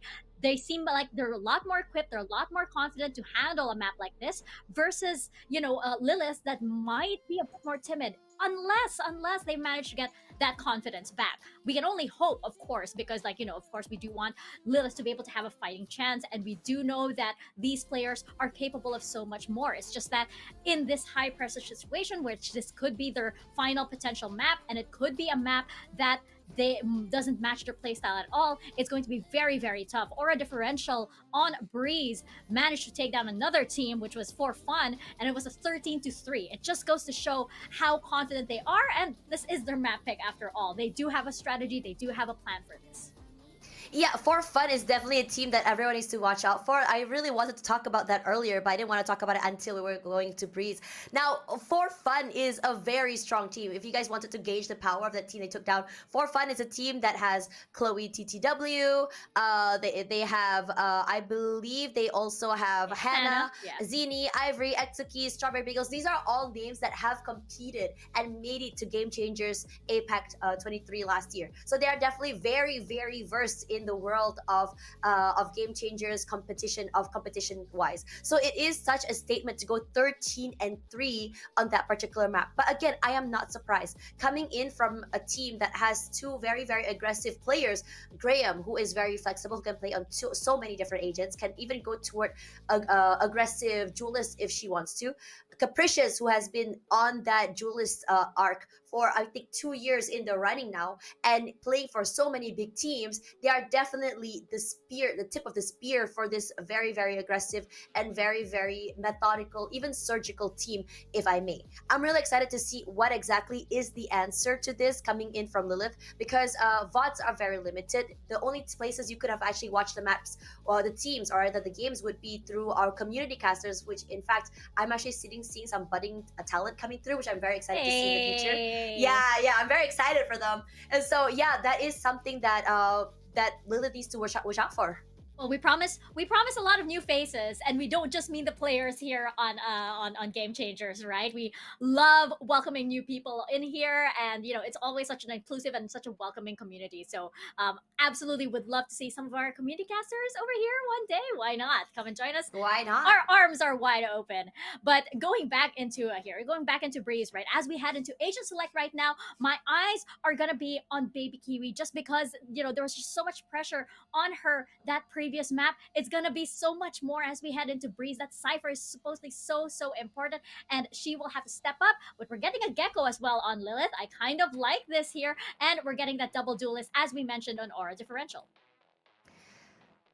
I can already see it's going to be either we're gonna be seeing a lot of changes. Either we're gonna see, I think for aura differential, perhaps maybe a very aggressive push toward halls to take up that space and perhaps go to flank if it was going to be an A push. Now toward B side, I'm excited to see how exactly aura differential plays aggressive on that elbow itself. You can actually go from nest, push down nest all the way toward elbow and make your way toward flank as well. And also at the same time, watch out from mid as well. So there's a lot of space aura differential can be taking here. Now for Lilith, the question of the matter is how exactly are they going to be punishing this? I mean, yes, in terms of firepower, both teams are very, very equal. It's just in terms of being on the same page, Lilith isn't there. They have a lot of things they need to ponder themselves. They need to remember that while this is their first tournament, it will be massive for them to come up strong and bring down a team like Aura Differential. Well, let's see indeed which team does come out stronger on Breeze as we toss it on over to your casters. Go back to Koldan and Pilski on Breeze this time.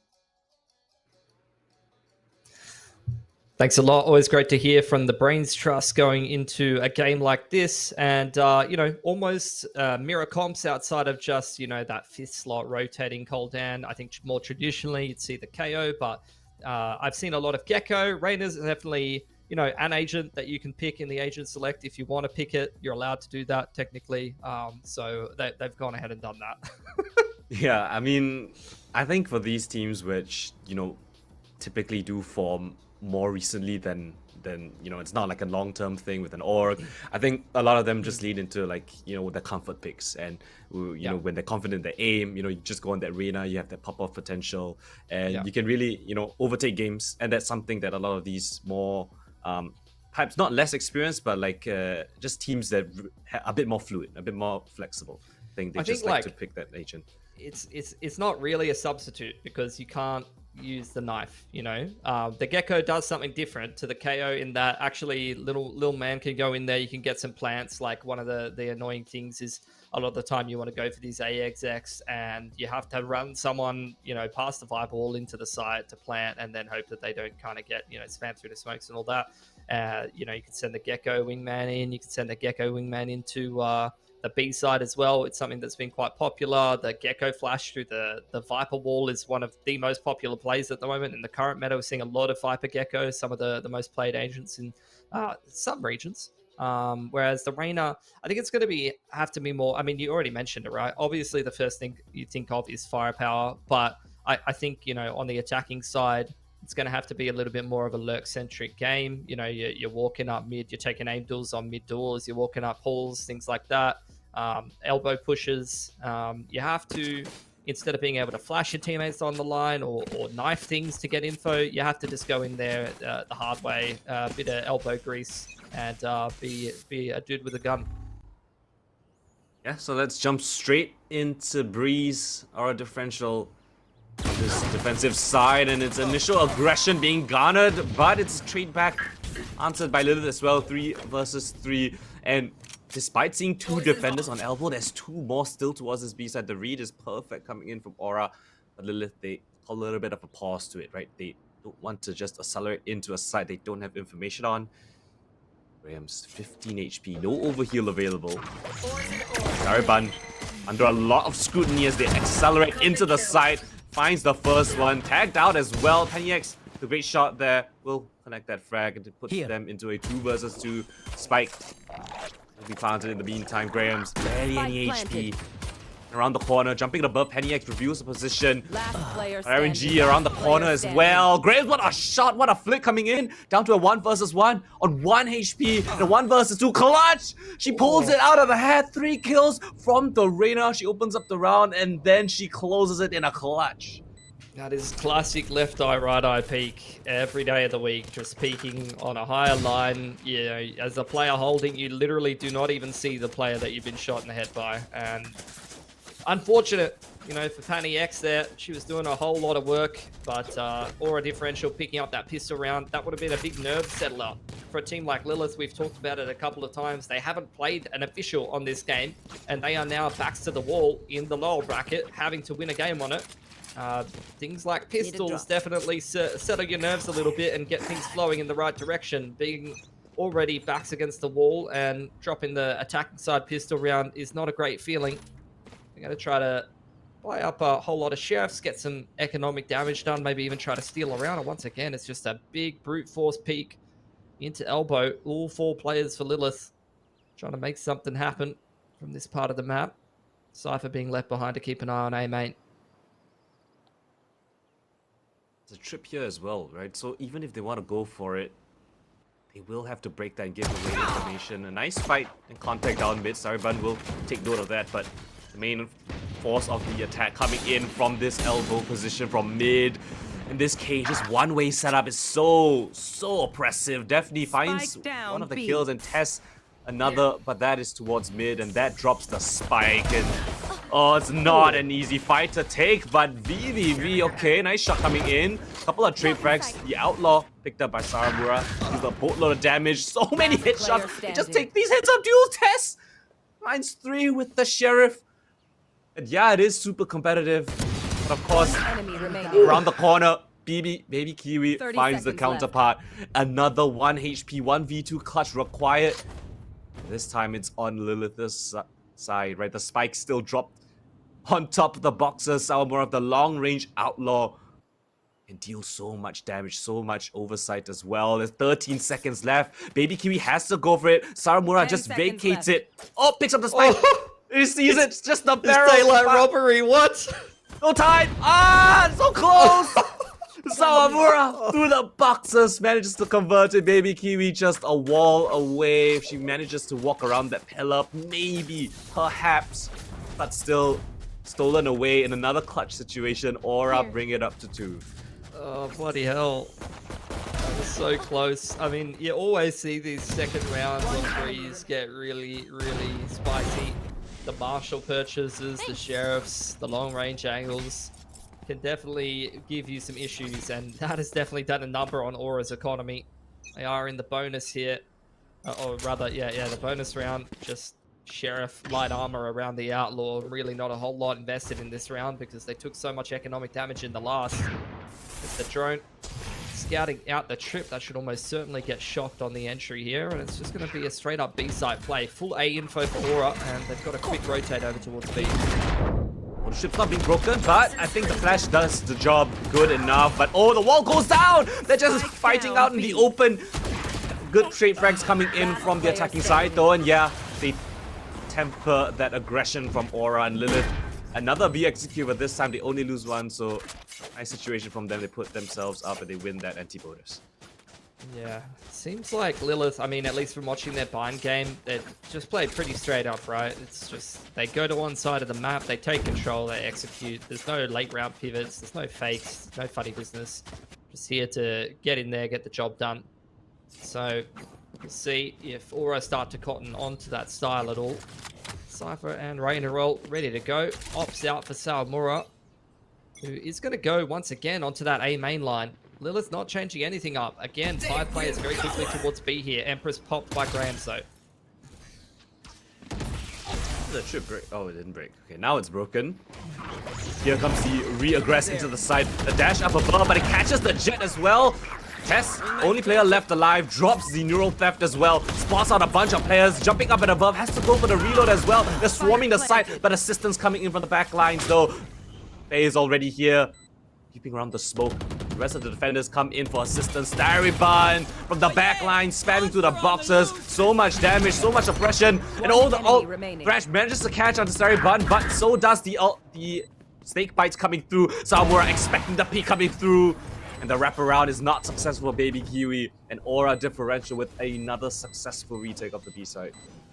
Yeah, 2 players surviving. That flood wall doing them a whole lot of favors there. Is very popular at the moment. Being able to just play on the right side of the wall and, you know, give Lilith the access to ladder and things like that. You can kind of pivot as you come in for the retake and play different lines, play different angles, flash your way through the wall and do some aggression onto ladder side, things like that.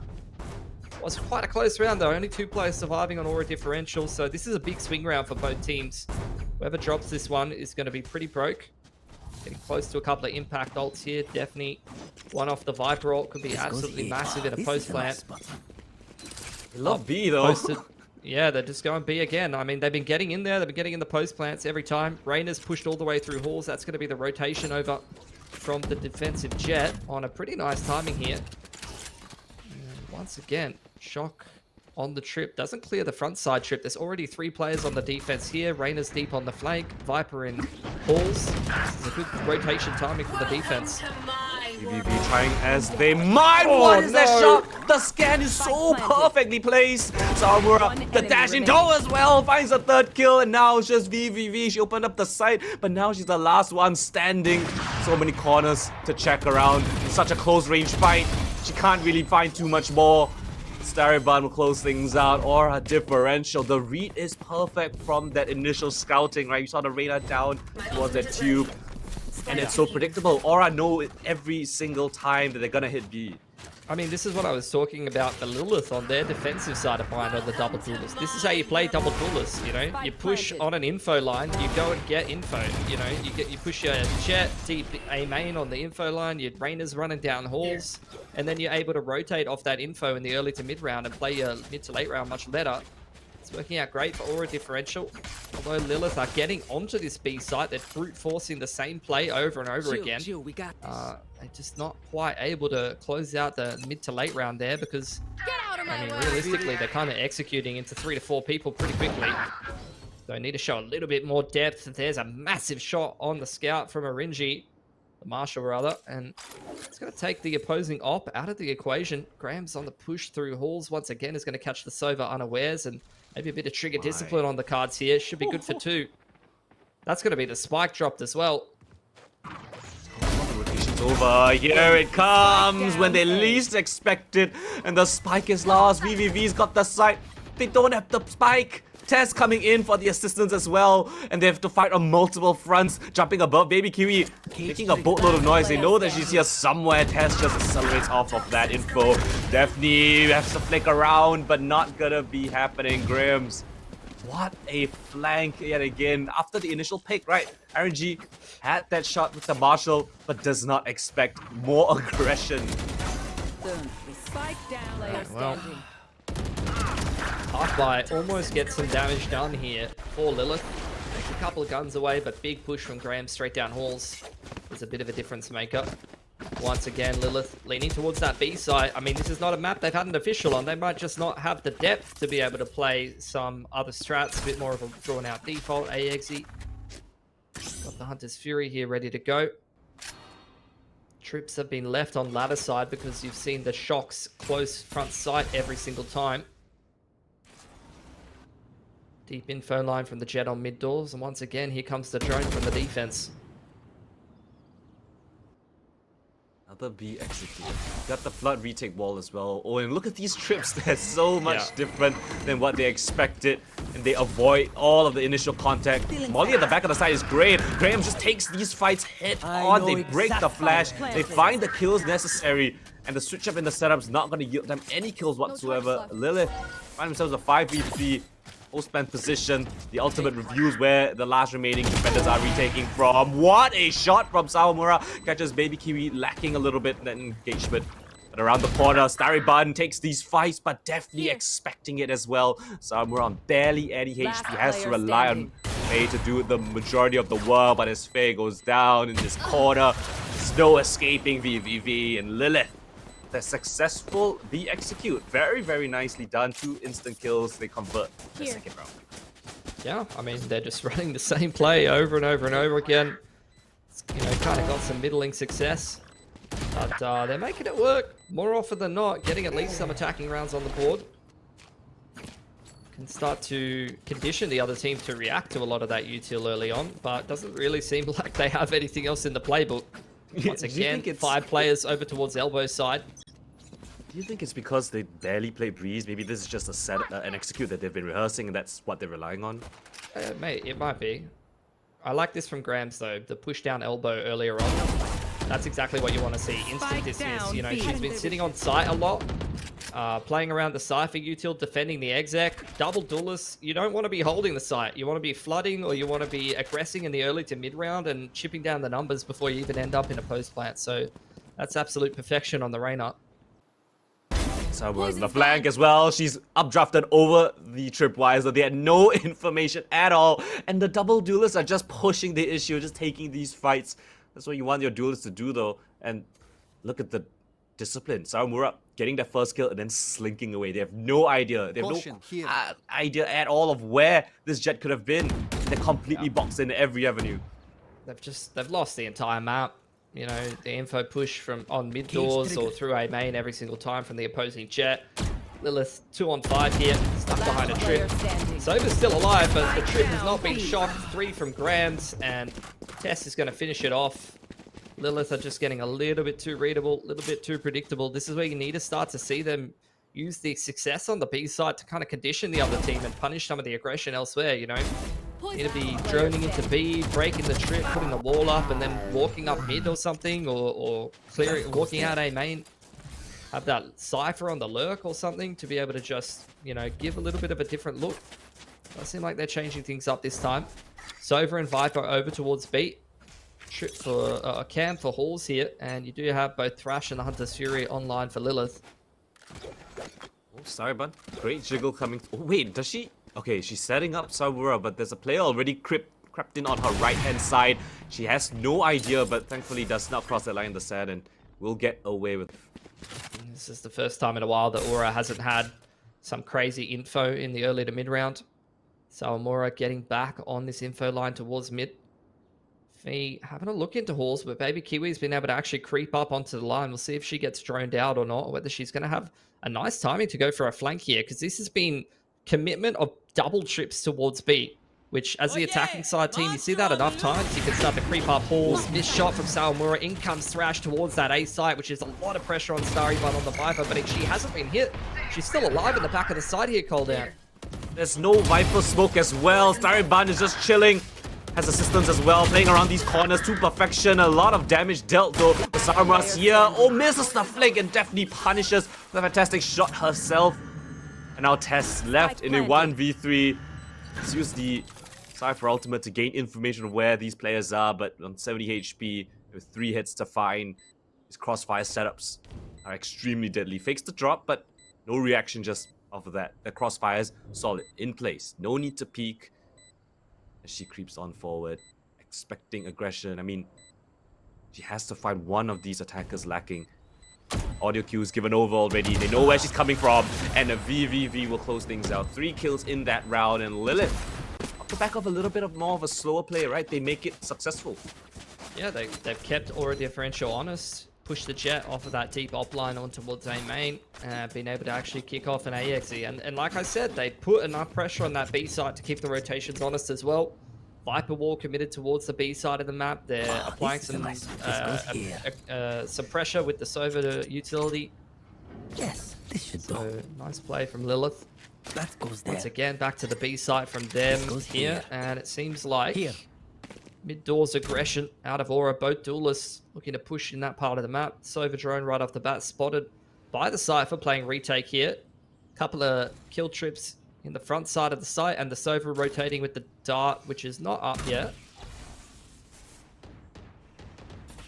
They're not going to be able to find any of those trips, actually. They break the cam and they flush out Tess, but these trips are still going to pose a lot of damage. They're going to pose a lot of obstruction, but hey, with a great shot right there, and the denial of the spike pops a cage. Tess playing it to perfection. These shots are sublime. 3 players still standing, but only 2 within the site, and creeping up around the corner. Seriban lays down the law, a boatload of spray and damage, and oh, they pick around. Grams know that there's only 1 player here left in the site to take down the Gecko, and now spotted out and towards the mid position. Baby Kiwi has to somehow scavenge this round back. 3 defenders sitting on the spike. As a Cypher, you don't really have the best utility to flush out these lines, and this op will more likely than not going to be able to connect that kill. Team Ace gunned by Aura and put themselves up to 7. It is secure a win in this half already. Yeah, nicely done. Defense side, aside from a couple of slip-ups, going pretty well here for Aura differential. 1-0 in the series as well. I think when you're 3 and 7 down here for Lilith, is where, you know, the fact that you've started out the playoffs in the lower bracket after that Swiss stage, starting to creep into the back of your mind. Pressure's starting to get to you a little bit. I'm going to take a time out and have a chat about what's going on here. Come up with some kind of play, some kind of round. I really liked what they did in the round previous, just pushing the duelists off the info lines towards A, camp for halls and a little bit of B pressure. That was nice of them. Like to see something a little bit more like that. They've been sitting on this Sova ult for quite a while as well. One off the Viper ult. Honestly, I'd really like to see some kind of set round towards A. Just get themselves a plant down, push the jet off that info line, and set themselves up a nice pit off the back of the plant or the orb for the Viper.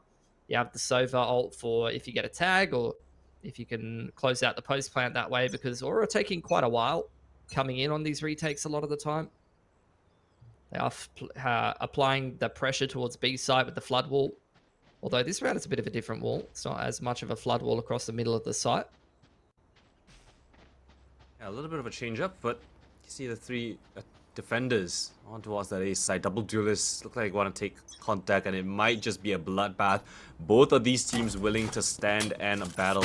It's off for a little bit. Spots out a player. Here's the ult being tapped, and Sawamura peeks off of that jump peek.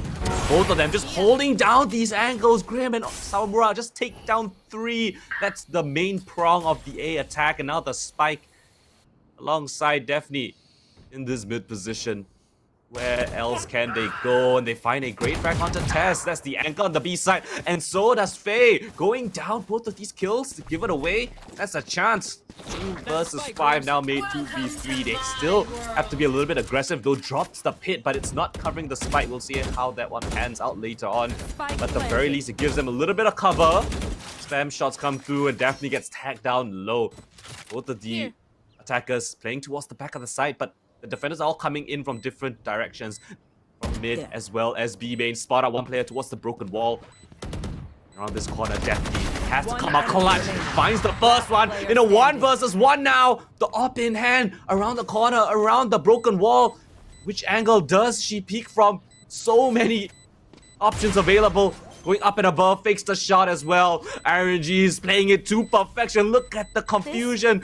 Is nothing. Look at the paranoia in her head. Forced out. It's a 2v5. Lilith pull it over the line. There's no more time. RNG with a clutch together with Daphne. That was 2v5 and they make it happen.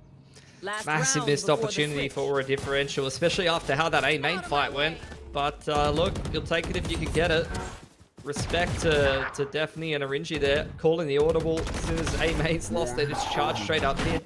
Spotted 3 players in A main. The rest of the map is quite weak at that point, and if you're able to force your way straight up the gut, straight up mid, not usually a whole lot of Cypher util that's going to be bothering you too much. Not like you're forcing it onto the small site through the B main choke or anything like that. So big round for them to be getting a 4th here. So overall, it's still up for both sides. Jump spot for Sari Bun. Spots out the Sova. Going to be a bit of a tell. Shock bar onto the main line. And it looks like Lilith are going to run the same strat they just tried to run. It's going to be this mid to A split. Oh, but Sawamura's here to disrupt things yet again. The drone doesn't tag her. And she's going in for more Hunter's Fury to flush out the mid players as Stariban lays down the law, expecting them to run into a crossfire. And so they do VVV. Last person standing. The spike is lost as well. Panny X in the opposite situation with just 1 HP to boot. Sawamura will just take that hit up duel. 1v5 this time. We'll make that 1v4 VVV. It's not gonna be easy this time. I don't think Aura Differential are gonna give her the luxury of that, and they, with that Marshall in hand, still connects that frag. 8-4 at the half. Aura with a very strong defense side, but let's take a little pause as we throw it back to the desk. Vika and Tash, what do you got for us? Just a little pause. Promise we'll throw it on back to you guys as soon as possible, but I just have to get this off my chest. Tash, this is the same exact thing that happened in the earlier map. We're seeing it happen again here, and right now for Lilith, it just seems like there isn't much of an excuse, especially since, you know, it's the same mistakes that we're seeing that happen on Bind happen again here on Breeze. I think the problem with Lilith is that they're not very dynamic. Again, coming back to that mid-round adjustments, we never really saw that from them. They are very, I would say, stagnant in terms of their style of play. They're very straight to the point, very classic. They like to go in either A main or B main and just execute from there. Now, there were a few good rounds that they managed to have, especially on round number 11 happen where it was a 2v5 in Lilith's favor, which I was very, very excited to see. It was a good change in pace, especially that mid-round adjustment. It was finally a pivot toward the mid side where they're able to do. And I also finally saw in round number 9, Baby Q was finally taking up space up in halls. Yes, they lost that round, but they still managed to get a pick during the rotations for Aura Differential back onto the A side. So we can see that glimmers of changes come through. It might not be as fast as you want it to be, but again, reminding everyone that this is Lilith's first time playing on a stage this big, so we can't expect this overnight changes to happen through. But coming back to Aura Differential, I think that Aura Differential has done great in this particular map. They are very, very clean. They have really good setups in order to get very early information. You see Sawamura pushing for double doors, especially on the defense side. They're playing very aggressively. We see we see always someone picking up A. We see someone pushing out, especially Graham, toward halls, always pushing out all the way till the end and getting that wraparound, getting that flank. So it's been massive for them in terms of playing this crunch game on this very, very big site. So coming back into round number 2, yes, they were struggling. To the second half, yes, they were struggling a little bit more. But I am curious to see what Lilith has in mind to play the second half of this game. Well, with Lilith, when the side switch, they do tend to have a comeback. Can they do that on Breeze? We don't know. History hasn't said just yet, but we'll see if it happens right here and right now as we toss it on back to Coldan and Pilsky. Thanks a lot, Analyst Desk. I'm sure Lilith are feeling the pressure under the pump right now, Coldan, but I'm feeling very calm. You know, I hear nothing but the waves crashing on the shore, the little crabs scuttling along the rocks. You know, I am zen. I am at one with the map of Breeze. Might have to go to the Is this in the Maldives? It is, right? I want to go there one day. Okay, that's a bit of a... On esports salary, I don't know if that's going to be happening, mate. I just got to bring you back to reality, unfortunately. Look, VVV, that's a beautiful way to start this game of Breeze, this defensive half after going down 4-8. Beautiful little opener on the Sheriff to put Lilith on the right foot and give them the player advantage here, Coldan. Then fake wall coming in from Saribun to just feign a bit of presence. She has the spike, but the commitment of the rest of the team is towards this A side. RNG under a little bit of pressure, but Sarumura's just gotta take a safer line. Oh, they open the door as well. Now she's under a lot of pressure. So many players around these different corners. Sarumura gotta find the first one. Definitely though finds that frag onto the Reyna. Back at the site, Sarumura still finds onto Deftly. 2 kills, not too bad, but still, spike yet to get planted, and Sarumura gonna push the issue, being ever so aggressive below the defenders as well. Expect her in this position, of course not, of course they won't, but out in the open is Starban. She still connects the frag onto VVV and Sawamura. 4 kills in the round, she opens up the site and still alive to close it. Yeah, unfortunate there for Lilith, just unable to trade out as they come back towards that A side of the map. Like, they've had the player advantage. They've given a lot of space. That's fine to Aura, but you really cannot be allowing the opposing Jet to just be running all over you, running up ropes, taking duels left, right, and center, and getting in your face. And look at that 4-on-5. Really, really well put together by Aura Differential. Sawamura has been absolutely fantastic this entire series long.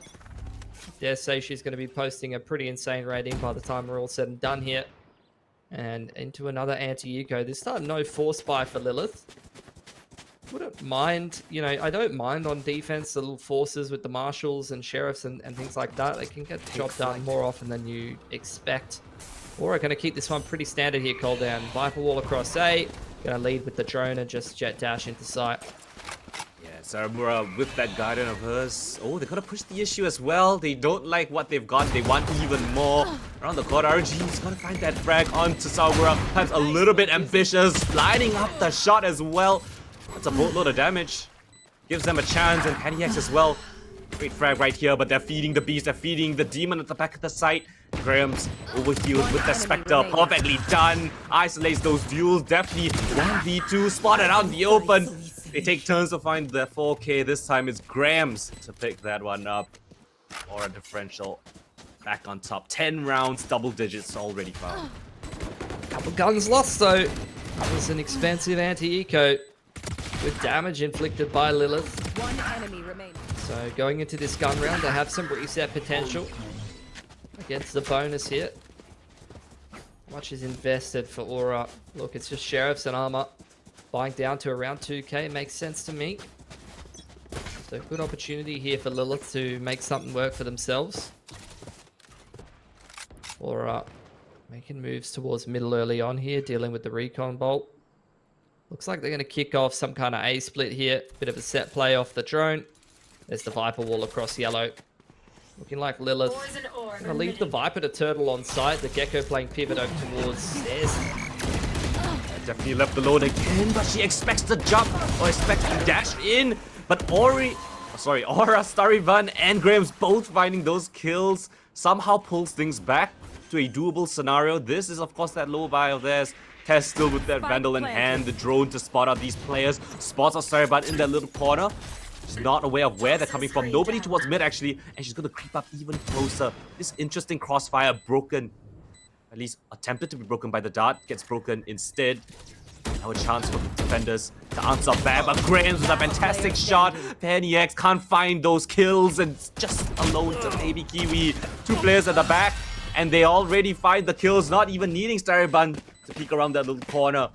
And it's just a low buy, but Aura differential. They swarm the side, those shots on point, and they get their bonus. Yeah, it's just crushing for Lilith. Unfortunate, you know, they go up against, on the eco, the A main play, the drone to kick it off with the Viper wall, the kind of standard Viper wall. This time the drone kicks it off, and you are facing a mid to A split and have very little time to be able to kind of rotate accordingly. And unfortunately, you either kind of want to fight in front of the wall or sit back on the stairs line and take away. I think they kind of did a combo of both and really didn't work out too well for them. Aura winning their bonus is absolutely massive here, and now just keeping things simple. Drone clears the trip on close. That's immediately going to get shocked, and in comes the Exi. Oh, brilliant shot coming for VVV, but there's a lot more work to be done. Two defenders here, protecting the site. Baby Kiwi only finding one. Perhaps that's more than enough. VVV still alive at the back of the site. But Graham's just taking the fight towards the McDonald's arch instead. Still alive, they know she's here. She's wreaking havoc, a second kill. But Graham's still the one to pull things back. Hard fight to win. Penny X, 1v1. Graham's, she's been a star so far. She's looking to put another round on the board. Spots her out around the corner. It's the duelist show for Aura differential. And Graham's back-to-back multi-kills put them up to match point. Yeah, look, you're seeing Lilith be competitive in some of these rounds, and they're coming down close, but just not in either games, giving themselves enough room to work with. Starting way too slow, not looking adaptable enough over most of this series, and I think Aura differential taking full advantage of that. These have not been particularly impressive looking score lines for Lilith. Aura differential on the verge of closing out this series very convincingly 2-0 after what was a much closer series in Swiss. Deep cam being made here for Baby Kiwi. Gets a little bit of info early on. It's a slow round here for Auras. They take some space in elbow here, Coldan. Here we go, a little bit of contact, Penny X. Spotting out a couple of players, at least two hurt, right? Oh, but Stariban, the lurk coming in from the Hall's position, that is fantastic. And that causes so much disarray in the defense. Where's the commitment gonna be? Drone to spot out mid. They might want to fight for even more information. Look at the defenders, they're all scattered, trying to find some sort of a way back. It's going to be an impossible retake. They've already used their drone. Gecko's hit the floor early on. Retaking into these sites is going to be very difficult with the utility personnel they have left for Lilith. Here is the A split, wall straight across yellow. Sawamura's already made it across to the site, and it's going to play these deep op lines. And a lurk coming in as well. This is just a recipe for disaster. Lilith, they don't even know that there's lurk potential coming in. The Halls has been commandeered as well. How does this retake happen? Does it even happen? Neural theft available. Oh, but PDQ finds the flank. That's a chance, an opportunity. Test falls as well. Sawamura, great trade frag coming in, but with the Viper's Pit in tow, is that enough? Is that good enough? Stariban jumps back in to refuel her pit.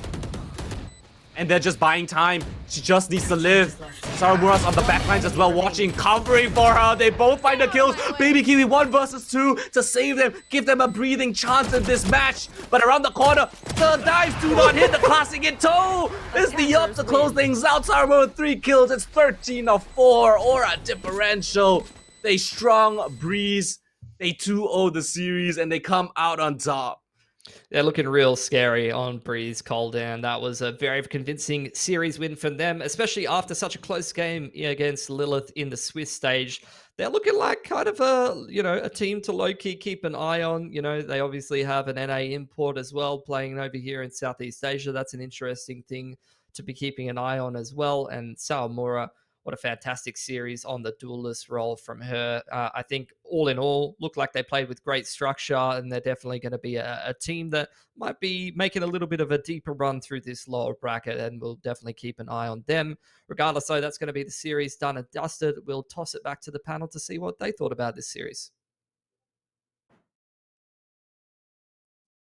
I certainly hope they are making a deeper run in this playoffs because I love what I'm seeing from Aura Differential, especially as maps went on, as the rounds went on, it just feels like, their confidence just kept getting better and better. And what a way to end that map with Sawamura and that 3K Tash. It was wonderful to watch. Unfortunately, though, for Lilith, we did see that unfortunately they weren't able to get that same kind of confidence back in, and perhaps it was that inexperience and perhaps the playoff jitters that really got to them.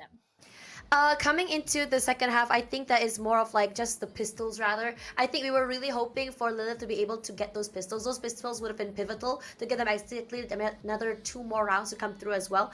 But it was still a very expensive round. I mean, you were sort of hoping like, okay, now that we have already taken away so many of their guns, especially in the second half, the second round of second half, perhaps we can do a lot of damage coming into our bonus. But again, Aura Differential is a very, very strong and very, very interesting team.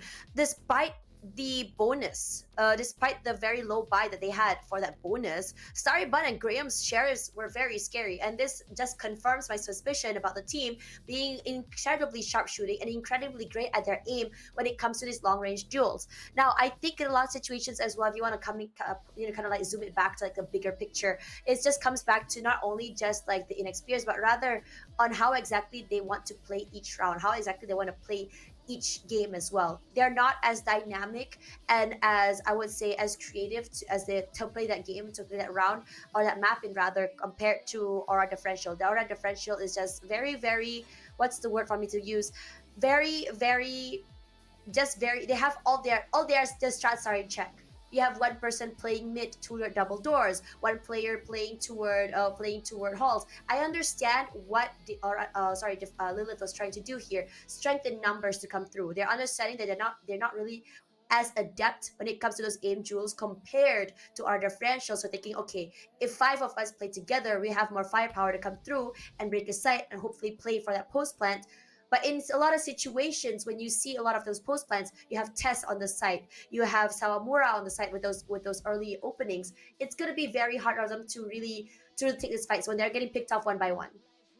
Yeah, I totally agree. Like as you mentioned, it was those that surgical play like comes in from Aura Differential, right? For example, Rams gets an early pick, and then Sawamura suddenly has a flank. Like what happened, I believe that was somewhere round 8, round 9.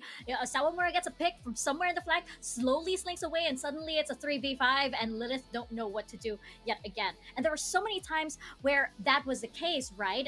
Especially when you have Grams and Sawamura that just were basically like having a field day. It was kind of like as Starry Bun, Tess, and Fi were like anchoring in on the sites, Sawamura and Grams would just like totally like go around and just do whatever they want, try to find those picks like 2 dogs that were on the hunt consistently, right? I do have to give praise though to VVV, who was trying very, very hard, but in this case, you kind of missed RNG on the duelist, right? I kind of felt like the impact was maybe stronger, and it made me wonder if they did go for a double duelist setup, perhaps they would have seen a bit more success like they did on Bind, but it's only shoulda, woulda, couldas at this point.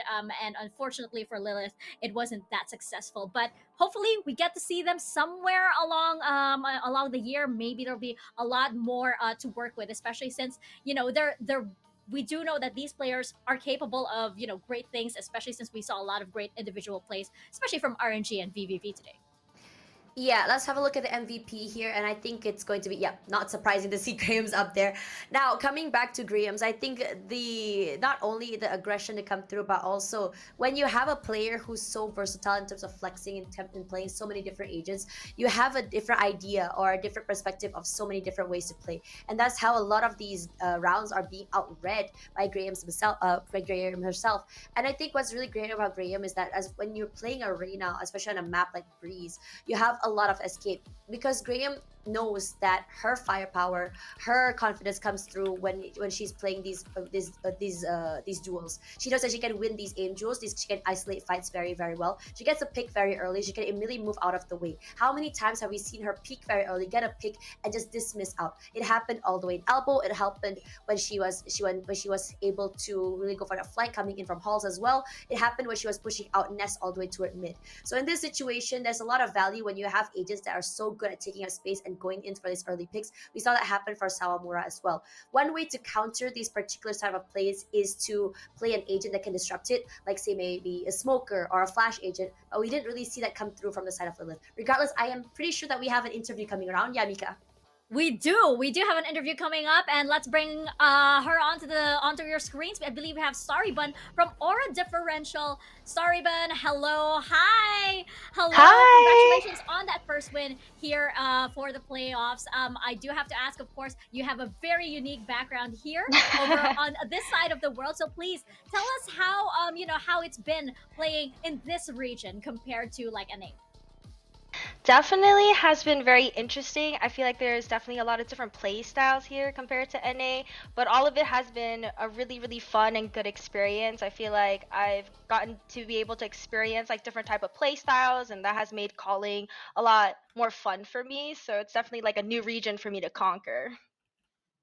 Right. So, what's it like coming here? What's the different styles from North America to Southeast Asia? Is it very different? And how are you adjusting to the different play styles? I feel like a lot of it's like aim fights. What I've noticed is like there's not as much coordination that I've seen from like the APAC region. Like a lot of NA teams, they're very coordinated, but here I feel like it's easier to disrupt. It just isn't quite there.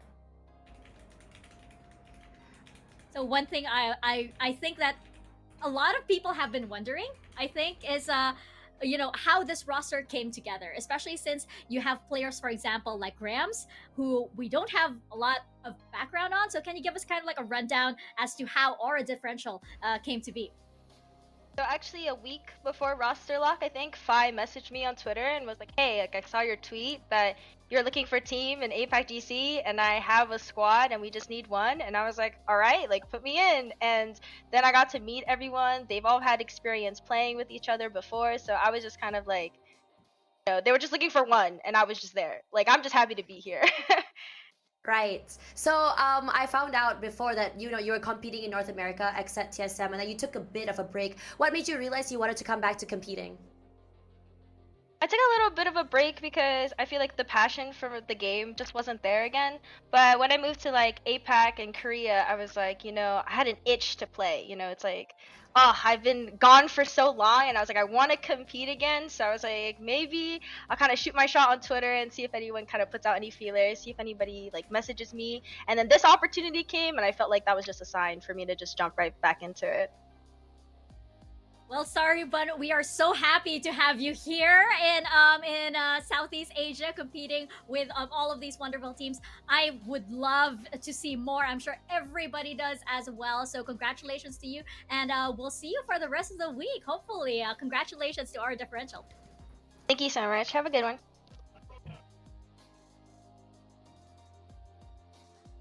I think that Aura Differential, they have quite a big quite a bright future ahead of them, especially since again this is a team that is very new, very raw. They still have a lot of experience to be gained, and they're already performing at this level, Tash.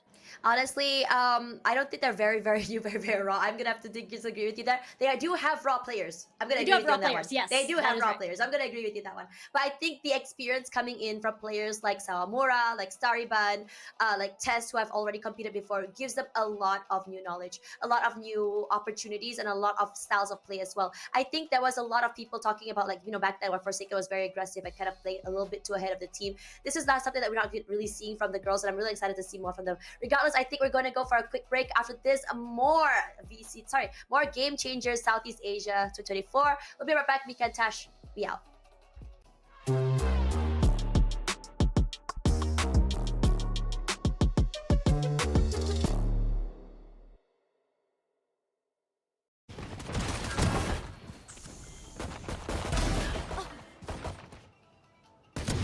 One enemy remaining.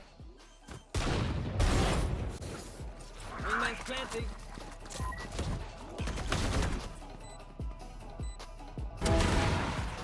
My world. Spike planted. Done. Spike down. Toxins going up.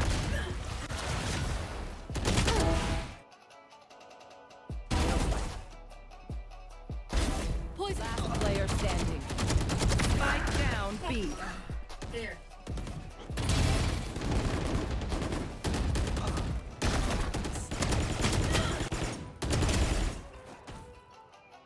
One enemy. Team Ace. Get out of my way.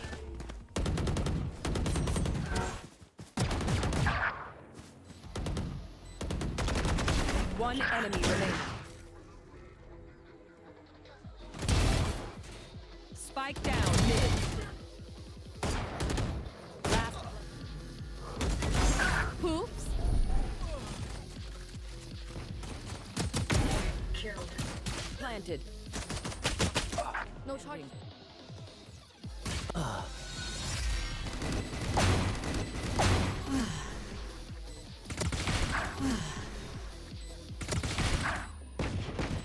One enemy remaining. I don't die.